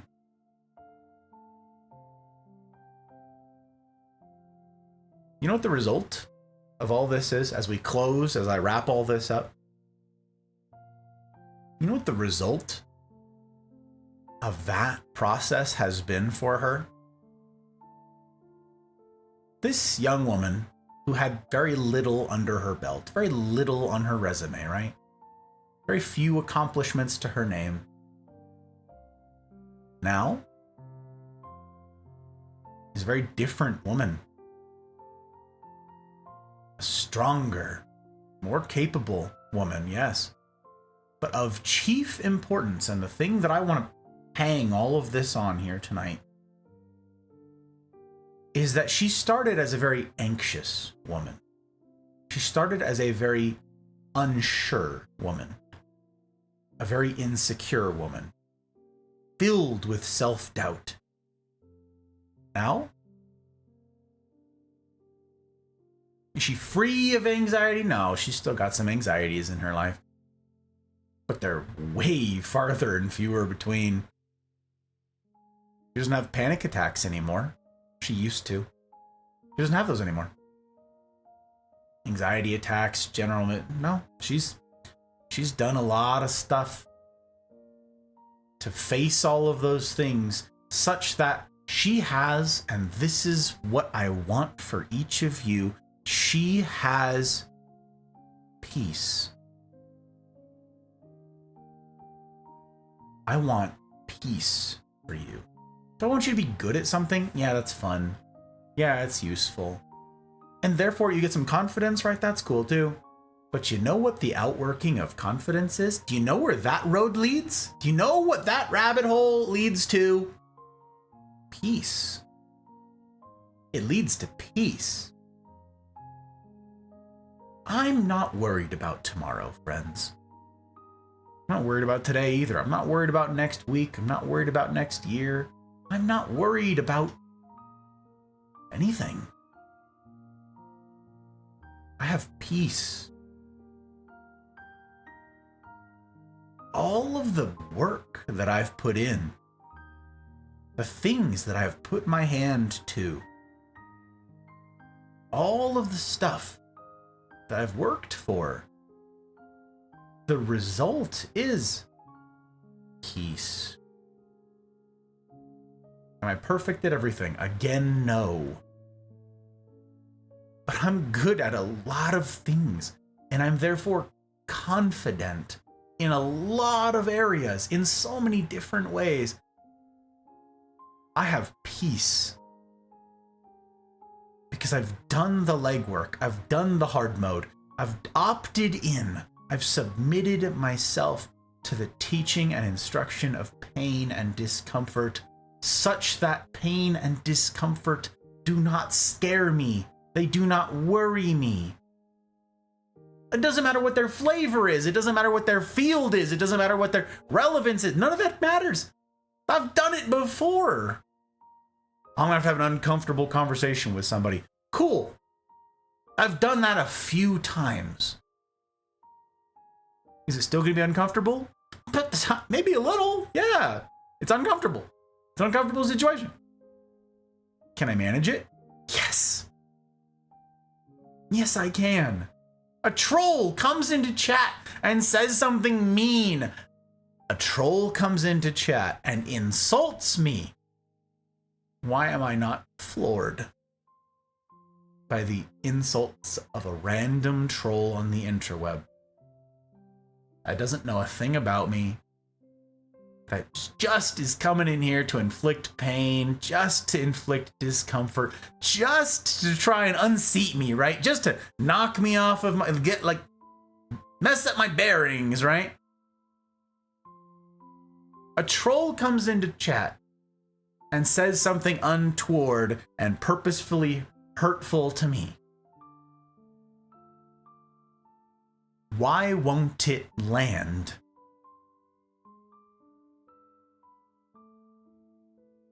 I don't want or need anyone to fight my battles for me in this particular case. I appreciate the sentiment, and several of you have said this in the past. I'm gonna fight that person. You don't need to. This is why if I had any sort of moderation team, it would look very different from all other moderation teams. This is not a safe space. You can see it on the tags on Twitch. This is not a safe space. And you know who appreciates that? more than anyone here, me, the guy with the tie. I am not afraid of anything that someone in chat could possibly say. Doesn't matter. It won't land. I have peace. I don't need someone going out and I don't need someone going out and fighting for me. I don't need someone to go defend my honor. I don't need someone to comfort me after something. I don't need someone to go out swinging. I don't need someone, I certainly don't need someone to go out banning. Swinging around a banhammer, waving a sword around. I don't need any of that. What I will do instead is submit myself to the tutelage of discomfort. I want this person around. I don't care what they're doing. I want them here. Because this idea, this notion, this project, this experiment, this community, the Mafia, is robust enough to handle a troll. So am I. I am robust enough to withstand any insult. I don't care what it is. I want that for you. I want that for us. I want this community to be one that is so stinking impressive in this regard that those same trolls do what several have done in our history. They've joined us and said, I want that. I want people outside of this community to continue to. Yes, this has happened in a couple instances, not in every single one. I want people outside of this community to look at you and marvel. And marvel at your robustness, at your courage, at your steadfastness, at your loyalty, at your ability to human well. I want them to marvel at your wisdom. I want them to marvel at your peace. I want somebody outside of this community to look at you and say, I want what you have. You. I want what you have. I don't have it. I don't know what it is, but whatever you've got, I want that. I want some of that. Whatever she's having, whatever he's having, I want that. Serve me up a plate. I want that thing. That's what I want for you. That's what I want for us. That's what I want for the Mafia. I want this to be a model for everybody to look at and say, how can I have the thing that they have? And then for us to be tough enough to invite them into it. We're not looking for perfect people. We're not going to find any. This place would be awfully empty. It'd be awfully quiet if all we were looking for were perfect people, right? First of all, I'd have to leave. I'd be the first one to go. First of all, we ain't gonna find it. It's not gonna happen so long as I'm here. We're not looking for perfect people. We're looking for people who can show a modicum of courage to take that first step and join something like this.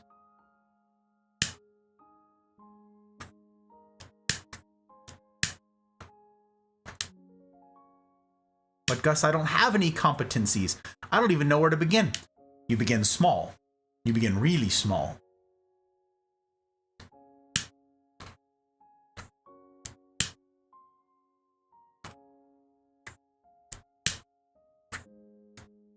Hello? Why are you being disagreeable?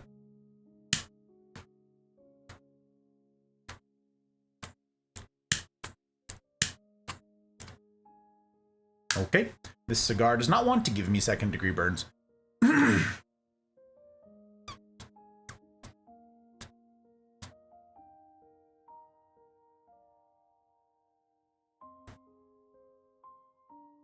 You start small. Gus, I don't have any competencies in my life. What do? Start with small competencies. Make your bed.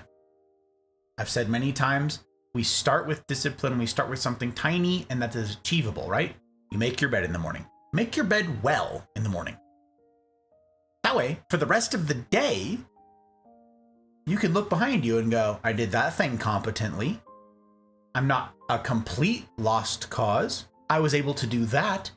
Gus, making your bed doesn't count as a competency. Yes, it does. It's one of the competencies that they force you to face in the Marine Corps, in boot camp. You make your rack every single morning. And every single day, you start with, I did a thing expertly. And then you keep doing it. And each day, you can look back on the expertly made bed and go, I did that. And then after a week, you get to say about yourself in the mirror, hey, I'm the type of person who expertly makes their bed in the morning. I'm the type of person who starts their day with an expertly completed task. And then add something else to it. Something small, something achievable. Work from there. Clean up your office. Clean up your desk. Organize whatever it is you've got going on. Do that thing so that you can look in the mirror and say, I'm a person with an organized desk. Huh. And then the next day, tidy up your desk. Make sure when you're done with it, it's nice and pretty again. And you go, I am a person who maintains an organized desk. That is a competency that's in your rear view. You start small and you build wherever you are, whatever age you are, regardless of what your abilities are, regardless of what things you were born with, regardless of what dangers and difficulties you have faced or await you. You can do this.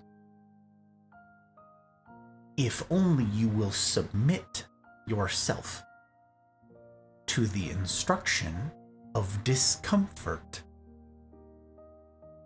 Have you?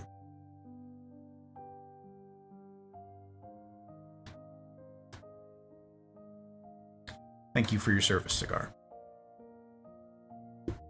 Have you submitted yourself to the tutelage of discomfort? When someone insults you, when someone attacks you, when someone aims to hurt you, why does it land? Why does it work? Is it because they're right? And if it is, have you done anything about it? I've missed most of chat, obviously, as we've been underway here tonight. But at our outset in the lecture, one of you mentioned it, I don't remember who it was. One of you said something like, what if I'm ugly? And someone says, I'm ugly. Okay. And you said that's an immutable thing, right? Okay. If it's an immutable thing, why do you care?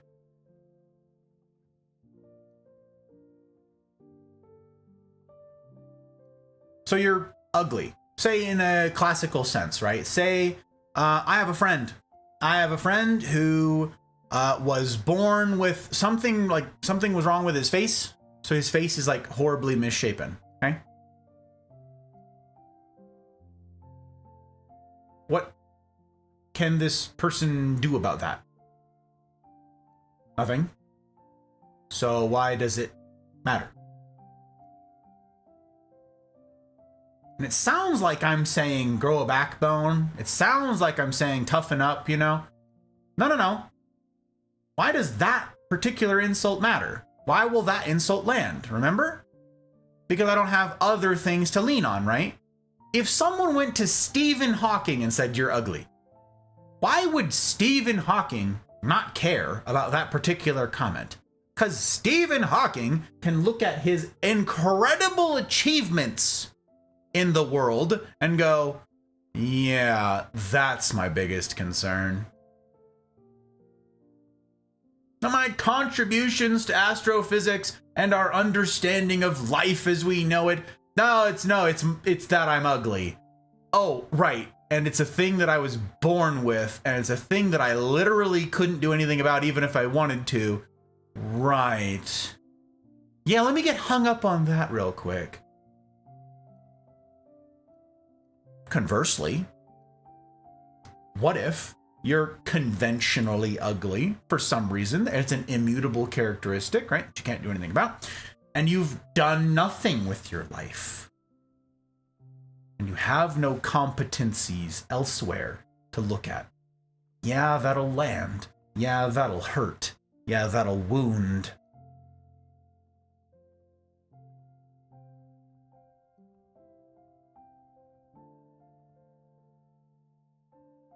But what if it is in your control? We talked about being a teenager, right? Being a teenager, you've got like the hormone stuff going on, and you've got like your body's doing all sorts of crazy stuff, and there's the oils, and you break out everywhere, right? Classically, you're a teenager, you get a bunch of acne, yeah? Okay. And someone says, you've got really bad acne, you're ugly. Is that an immutable characteristic? Kind of, right? Like you're a teenager, you got the hormones, right? It's happening to your skin. So my question is, have you done anything about it? Say you're 40 and you've got acne.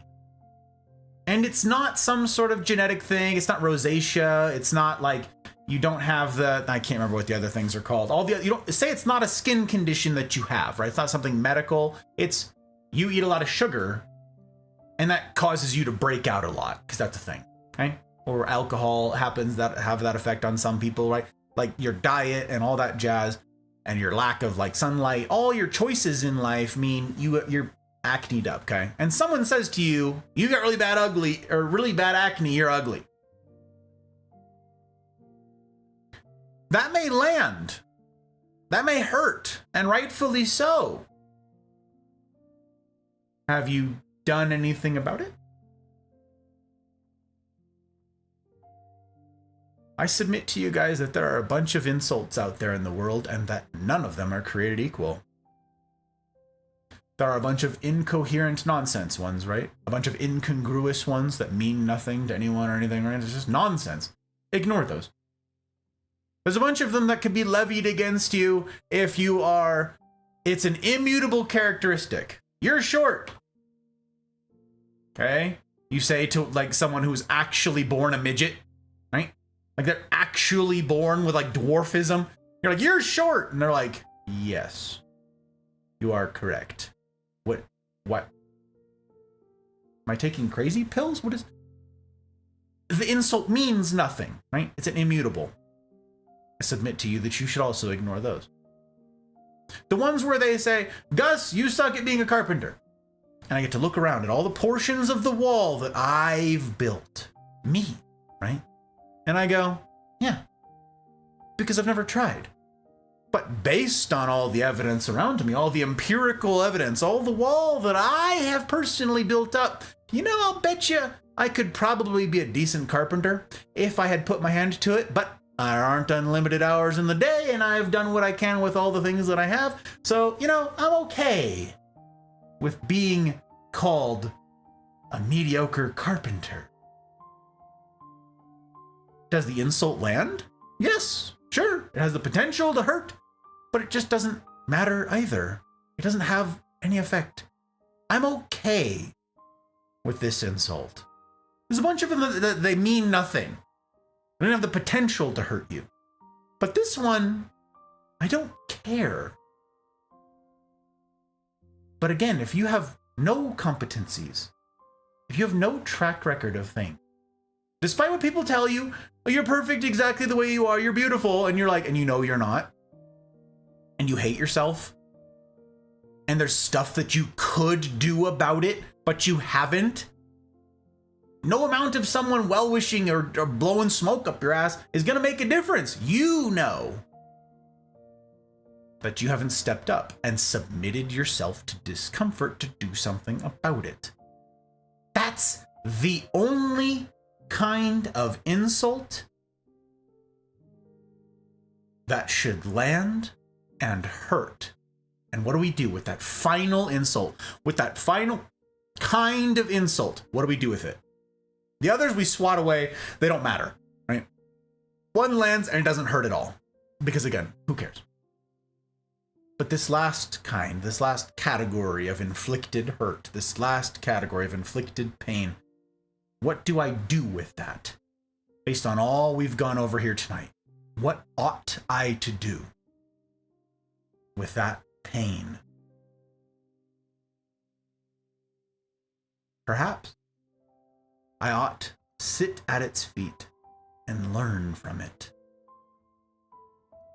Perhaps I ought to submit myself to the discomfort of learning the lessons it has to teach. If I was a bad friend, say I got caught gossiping behind someone's back, right? And they found out I've betrayed someone's trust. That makes me a bad friend, right? Say that happens. Say I'm found out and I'm called a bad friend and that hurts. And I'm caught. I have two choices. I can respond to that and reject it. Oh, well, maybe you shouldn't have been doing that in the first place. Oh, well, maybe if you were a decent person, I wouldn't have had to gossip about you resort to violence. Or maybe you withdraw instead. And you just crumple into a ball and say, I am a terrible friend. Who could possibly be my friend? Who would even like me? I'm a terrible human. And you spiral into depression.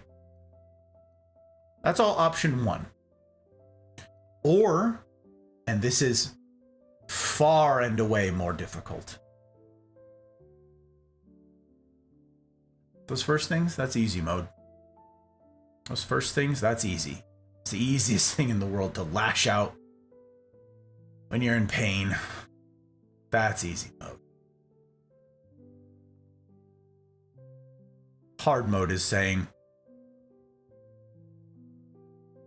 that hurts. And they're right. And I'm gonna do something about it. And I'm gonna sit at the feet of the discomfort here and learn what lessons it has to teach me. I was behaving in a bad way. I was a bad friend. I'm gonna work to be a good friend. And the pain of this interaction will remind me going forward of what not to do, yeah. Maybe I don't gossip about people behind their back. Maybe I don't go do all these things. Maybe I don't.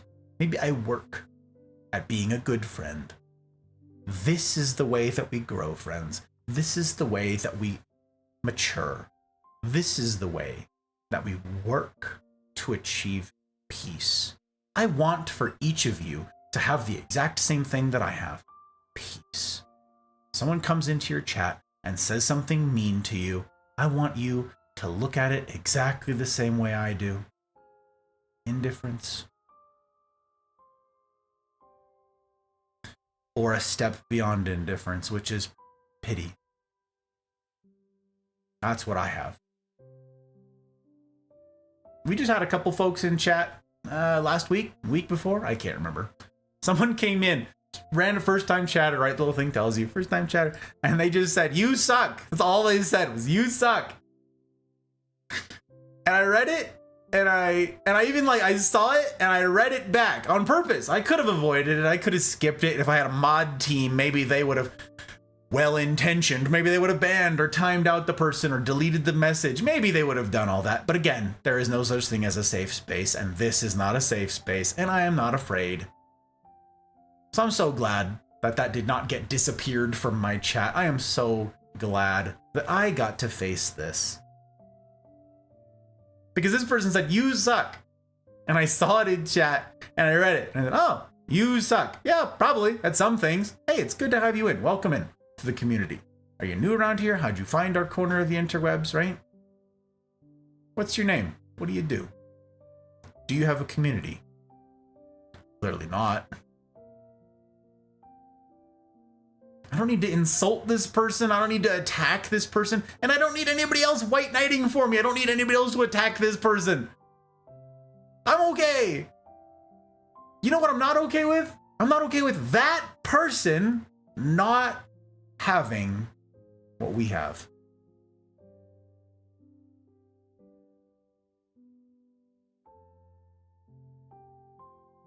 That person is me. That person is you. That person desperately needs hard mode, even if they don't know it. You and I desperately need hard mode. We desperately need community, real community, who will face up to life's dangers arm in arm and pursue wisdom and competence that leads to confidence. The natural progression of this is I lash out because I'm insecure, to I say nothing because of apathy, to pity, genuine heartbreak, because that person is me. What's the number one rule? What's the number one ask of hard mode? What's the thing that I demand, that I expect of Mafia members, of prospective Mafia members, of people who have to agree to the rules to get into the Discord? What's the number one rule in chat? Treat people the way you want to be treated.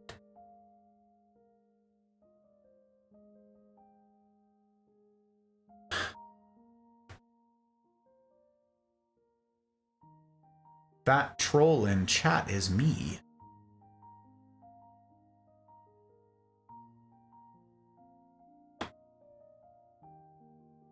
Maybe they're a couple years behind me in actual chronological years, or just years of maturity. Maybe they're behind me in wisdom accrued. Maybe they're behind me in competencies. But they're me. All the same. They're past Gus. And you know what? I am so glad that there was not a judge, jury, and executioner once upon a time that kicked me out of life, that said, Gus, you suck as a human. My ruling is you don't get to human anymore. Off with his head. You're banned from the internet, actually. We live in some sort of like authoritarian future where it's like, oh, you screw up, you're a bad human on the interwebs. And I was a bad human, and I'm still a screw up, right? I'm so glad that I wasn't offed because I was a loser, because I was a jerk, because I'm so glad that no one excommunicated me from the world.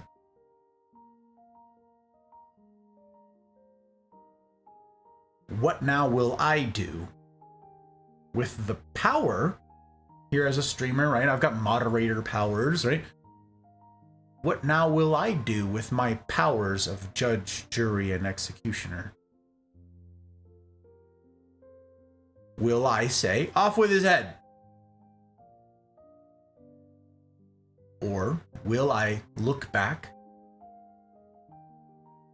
on my life and say, that's me. This person doesn't know it now, and in most cases they can't know it now. They're not prepared. Again, not everybody's ready for hard mode. That's not an indictment. That's just a statement of fact. You're not ready. You're not there. You've not chosen to submit yourself to the instruction of pain, to the instruction of discomfort, right? Again, those Marines, they can just get, those recruits in boot camp, they just get kicked out. They're not ready, and perhaps they never will be. But we'll never know if I just excommunicate them like that. If I just swing the banhammer, swing the sword, and they're just gone for all of time. No, that is a symptom of my own weakness. I want for each of you to know peace. I want for each of you to know what this confidence feels like. And that's my final word for you as we close. You can This can be you. You can look better than me doing it, incidentally. But like, this can be you. It'll take on different forms. Your competencies will be different than mine. But if you submit yourself to the instruction of hard mode, you can accomplish all of this and more. I want peace for you.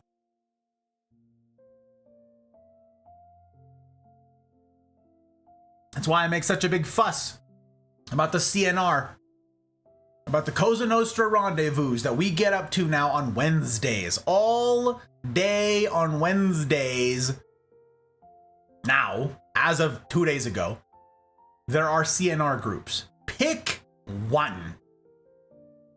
They're going to be limited slots. 8 people or so. That's it. We're literally going to put a cap on them. Sorry, there's 8 people. You can't join this one anymore, which means that there's a limit to how many people I can have to do this with. There's 7 groups right now. That's 56 of you. Only 56 of you. It's 90 minutes once a week. Talk about making your bed. 90 minutes once a week. You can do it. I promise you that you can. I have social anxiety. Cool. Submit yourself to the discomfort of humaning. And you know what will result? Exposure therapy to humaning. Which will give you a competency with humaning, right? Which leads to confidence with humaning.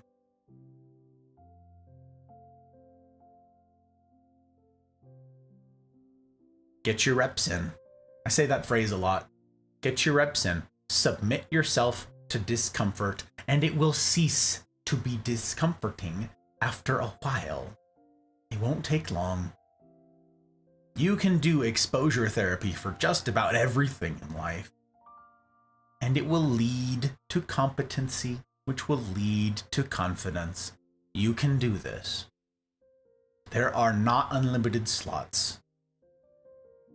Would that I could. I wish that there were. I cannot.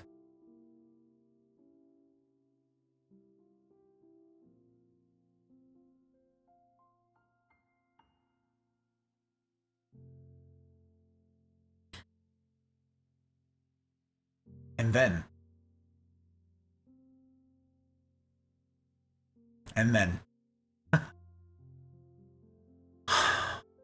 And then you'll be okay with you.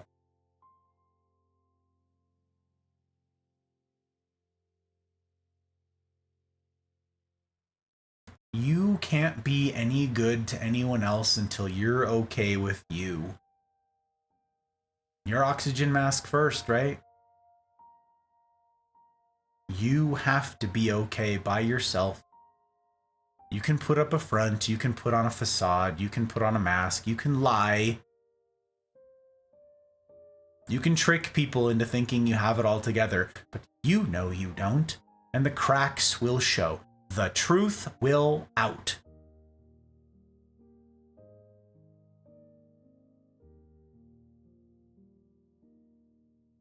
I said this in the relationship talks. I need to be okay with me before I make that me a we. I need to get singleness right before I will ever be okay in a relationship. I need to get this right before I add the so much more, the multiplicative nature of adding another human in complexity, the insane complexity that comes with adding another human being to your life. I need to be okay with this first. That other person won't complete me. That other person won't help. That other person will not reduce stress. That person will compound your stress. They can't carry you and you can't carry them. You need to be okay. I need to get me right before I ever even have a hope, before I ever even have a shot, before I ever even have a dream of getting we right. the exact same principle applies to this community or any community with which you're a part, or especially a community that you lead. You need to be okay with you before you will be true benefit to someone else. Can everybody out there look at the troll in chat and immediately like jump all that progression to heartbreak and pity and empathy? And can everybody do that? Freaking no! Because there's none of those steps in place.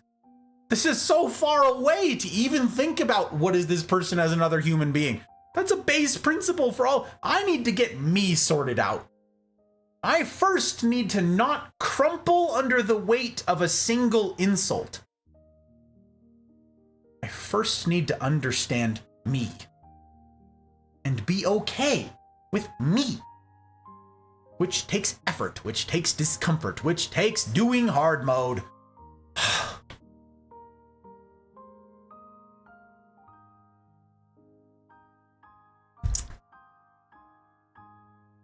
That's the progression.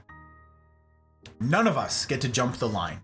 None of us get to go from super insecure and falling to pieces to Zen. None of us. And it's going to take work, and it's going to take effort. Where are your people to support and love and encourage you on that journey? Do you have them?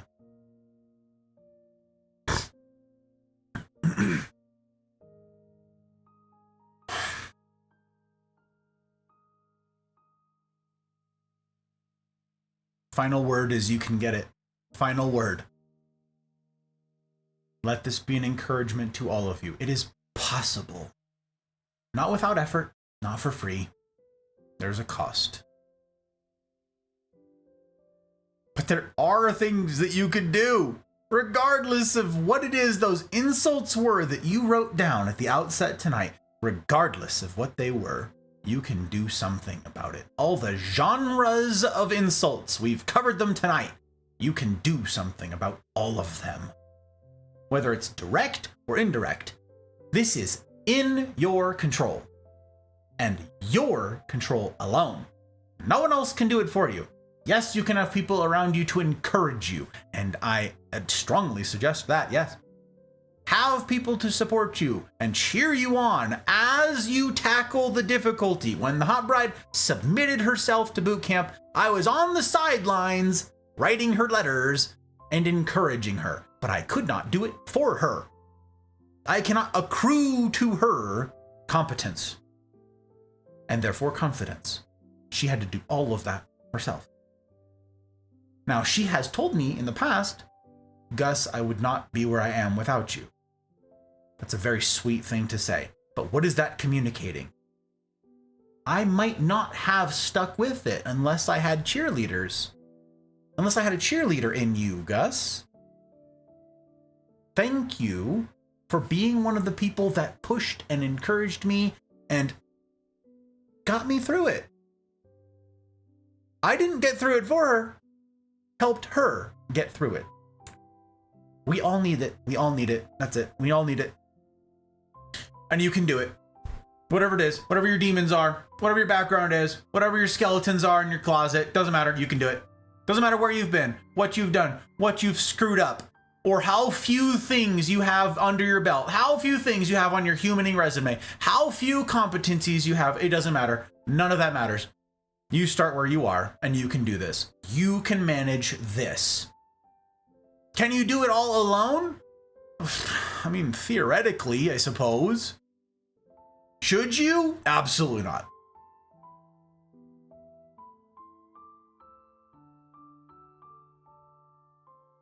Get plugged in. That's it. That's my talk. That's my final word for you. I love you guys.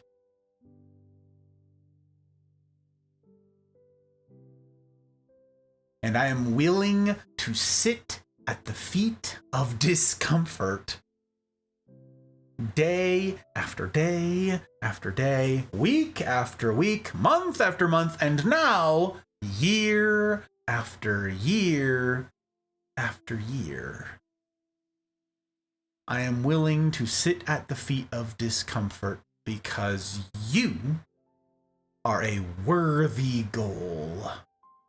Serving you well is a worthy goal. It is a worthy thing to pursue. Why will I get good? Why will I work? For you.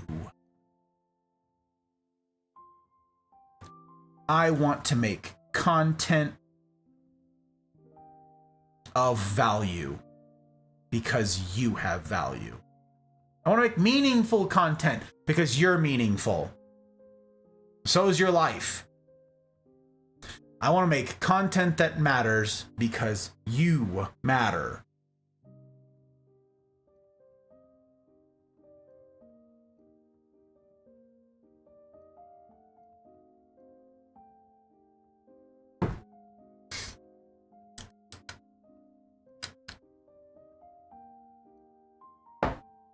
You're not perfect.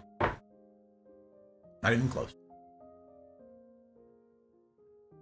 That doesn't change your worth. That doesn't change your worthiness. You have unspeakable worth, no matter what.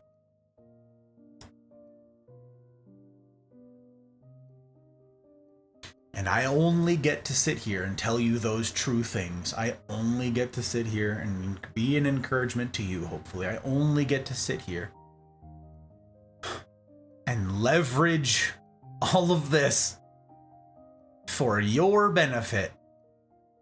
I only get to do that because of the folks who've made all this possible. Because of you guys submitting yourselves to hard mode, who've joined the Mafia, who've followed here on Twitch, who've subscribed on YouTube, who sit here with your bandwidth, even if you can't be here yourself. People who have saved the talk and watched it later so that they can meditate on the thing when they have the time. The people who've watched the YouTube videos. The people who have joined in the CNRs and practiced doing life on hard mode together. And the people who've cracked open their wallets to see that this is a project that should have a shot at a future. The people who have voted with their dollars and said, this ought to exist. I'm grateful to all of you. Whatever season of life you're in, whatever season of support, I'm grateful to you. But I would be remiss if I did not gush about these remarkable humans right here, my patrons. The folks who have indeed parted with their hard-won dollars, without whom, yeah, I don't get to do this. I would go get a job, somewhere else. I'd go back on active duty orders is realistically what I would do, and I would try to do something like this with them, but they kind of suck compared to you guys, so I don't know. It's a harder sell. A huge thank you to my patrons, and an especially big thank you to my public patrons, Aki, Binge, BV, Bootless, CJ number 2, Clark, Dano, Leanne, Ferret, Goose, Joke, Abby, Mama Gus, Karma, Ryan, Thump, Skittles, Tech, Mouse, Trotsky, Pell, Dragon, CJ number 1, and Zen. You have my sincere thanks. Any benefit that comes from the work that I do here is because of you. Plain and simple. You trace back any good that comes from this and it goes right to your feet. You may be sitting out there thinking, this is kind of a shitty world and people suck. What are you doing about that?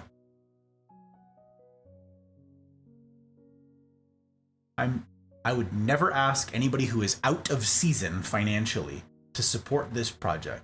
And I would never ask somebody who, even if they're in season financially, if it would be an irresponsible financial decision to support this project. I would never do those things. I am not trying to elicit guilt. I am not trying to push someone into doing something. That's why I don't like hype trains. Remember, we've talked about this before. I don't want there to be any pressure. No external pressure. This is just a you thing.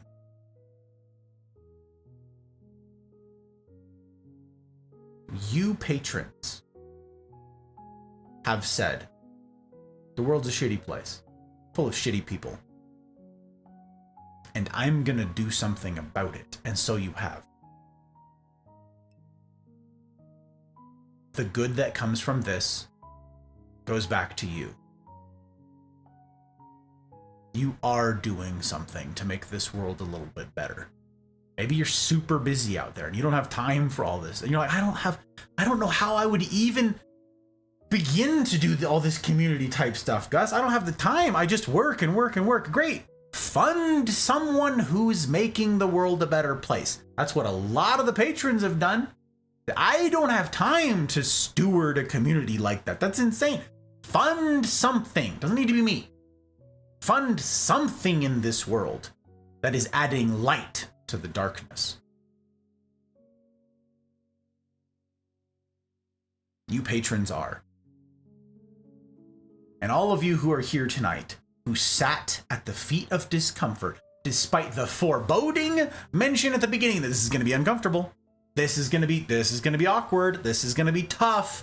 This is going to require courage. This is going to require endurance. This is going to require steadfastness. All of you who read all of that, heard all of that, and then stuck with it anyways, who sat in the discomfort anyways. It says a great deal about you. It takes a special caliber of human to do that. The kind I've discussed ad nauseum tonight. So I get to raise my final glass of the evening to you, that remarkable sort.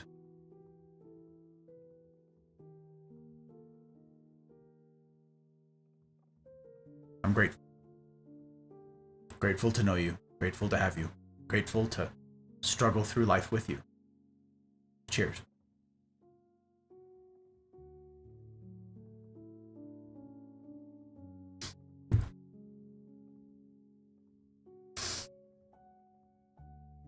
I will be reading chat over the course of the weekend to catch up. I'm certain that you guys had valuable insights that I simply couldn't get to. I'm certain of it.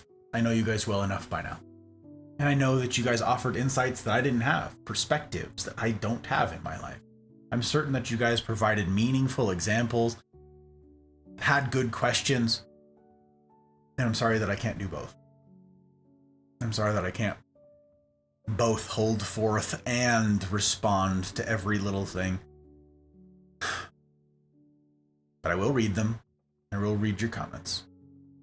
I'll read them now, and future Gus, when he comes to editing this, he's definitely going to see all of the comments here burned into chat when he goes through the edit. Thank you for all of you who contributed to this thing, who answered questions, who were kind to one another, who were patient with one another, who practiced what we're preaching. Thank you. And here's where I end. Tomorrow night's stream is Minecraft. We go from the serious to the silly. Next weekend, it's short streams, Friday and Saturday. Tuesday's normal. I'll be playing Apex on Tuesday. Next, Friday and Saturday, yeah, short. Short streams because of military stuff. Tomorrow will be a normal length. By normal, I mean I'm probably going to run long. Playing Minecraft, 8 p.m. Pacific. Schedules down below. Follow on Twitch. Subscribe on YouTube. Join the Mafia community if you dare. If you haven't been scared off.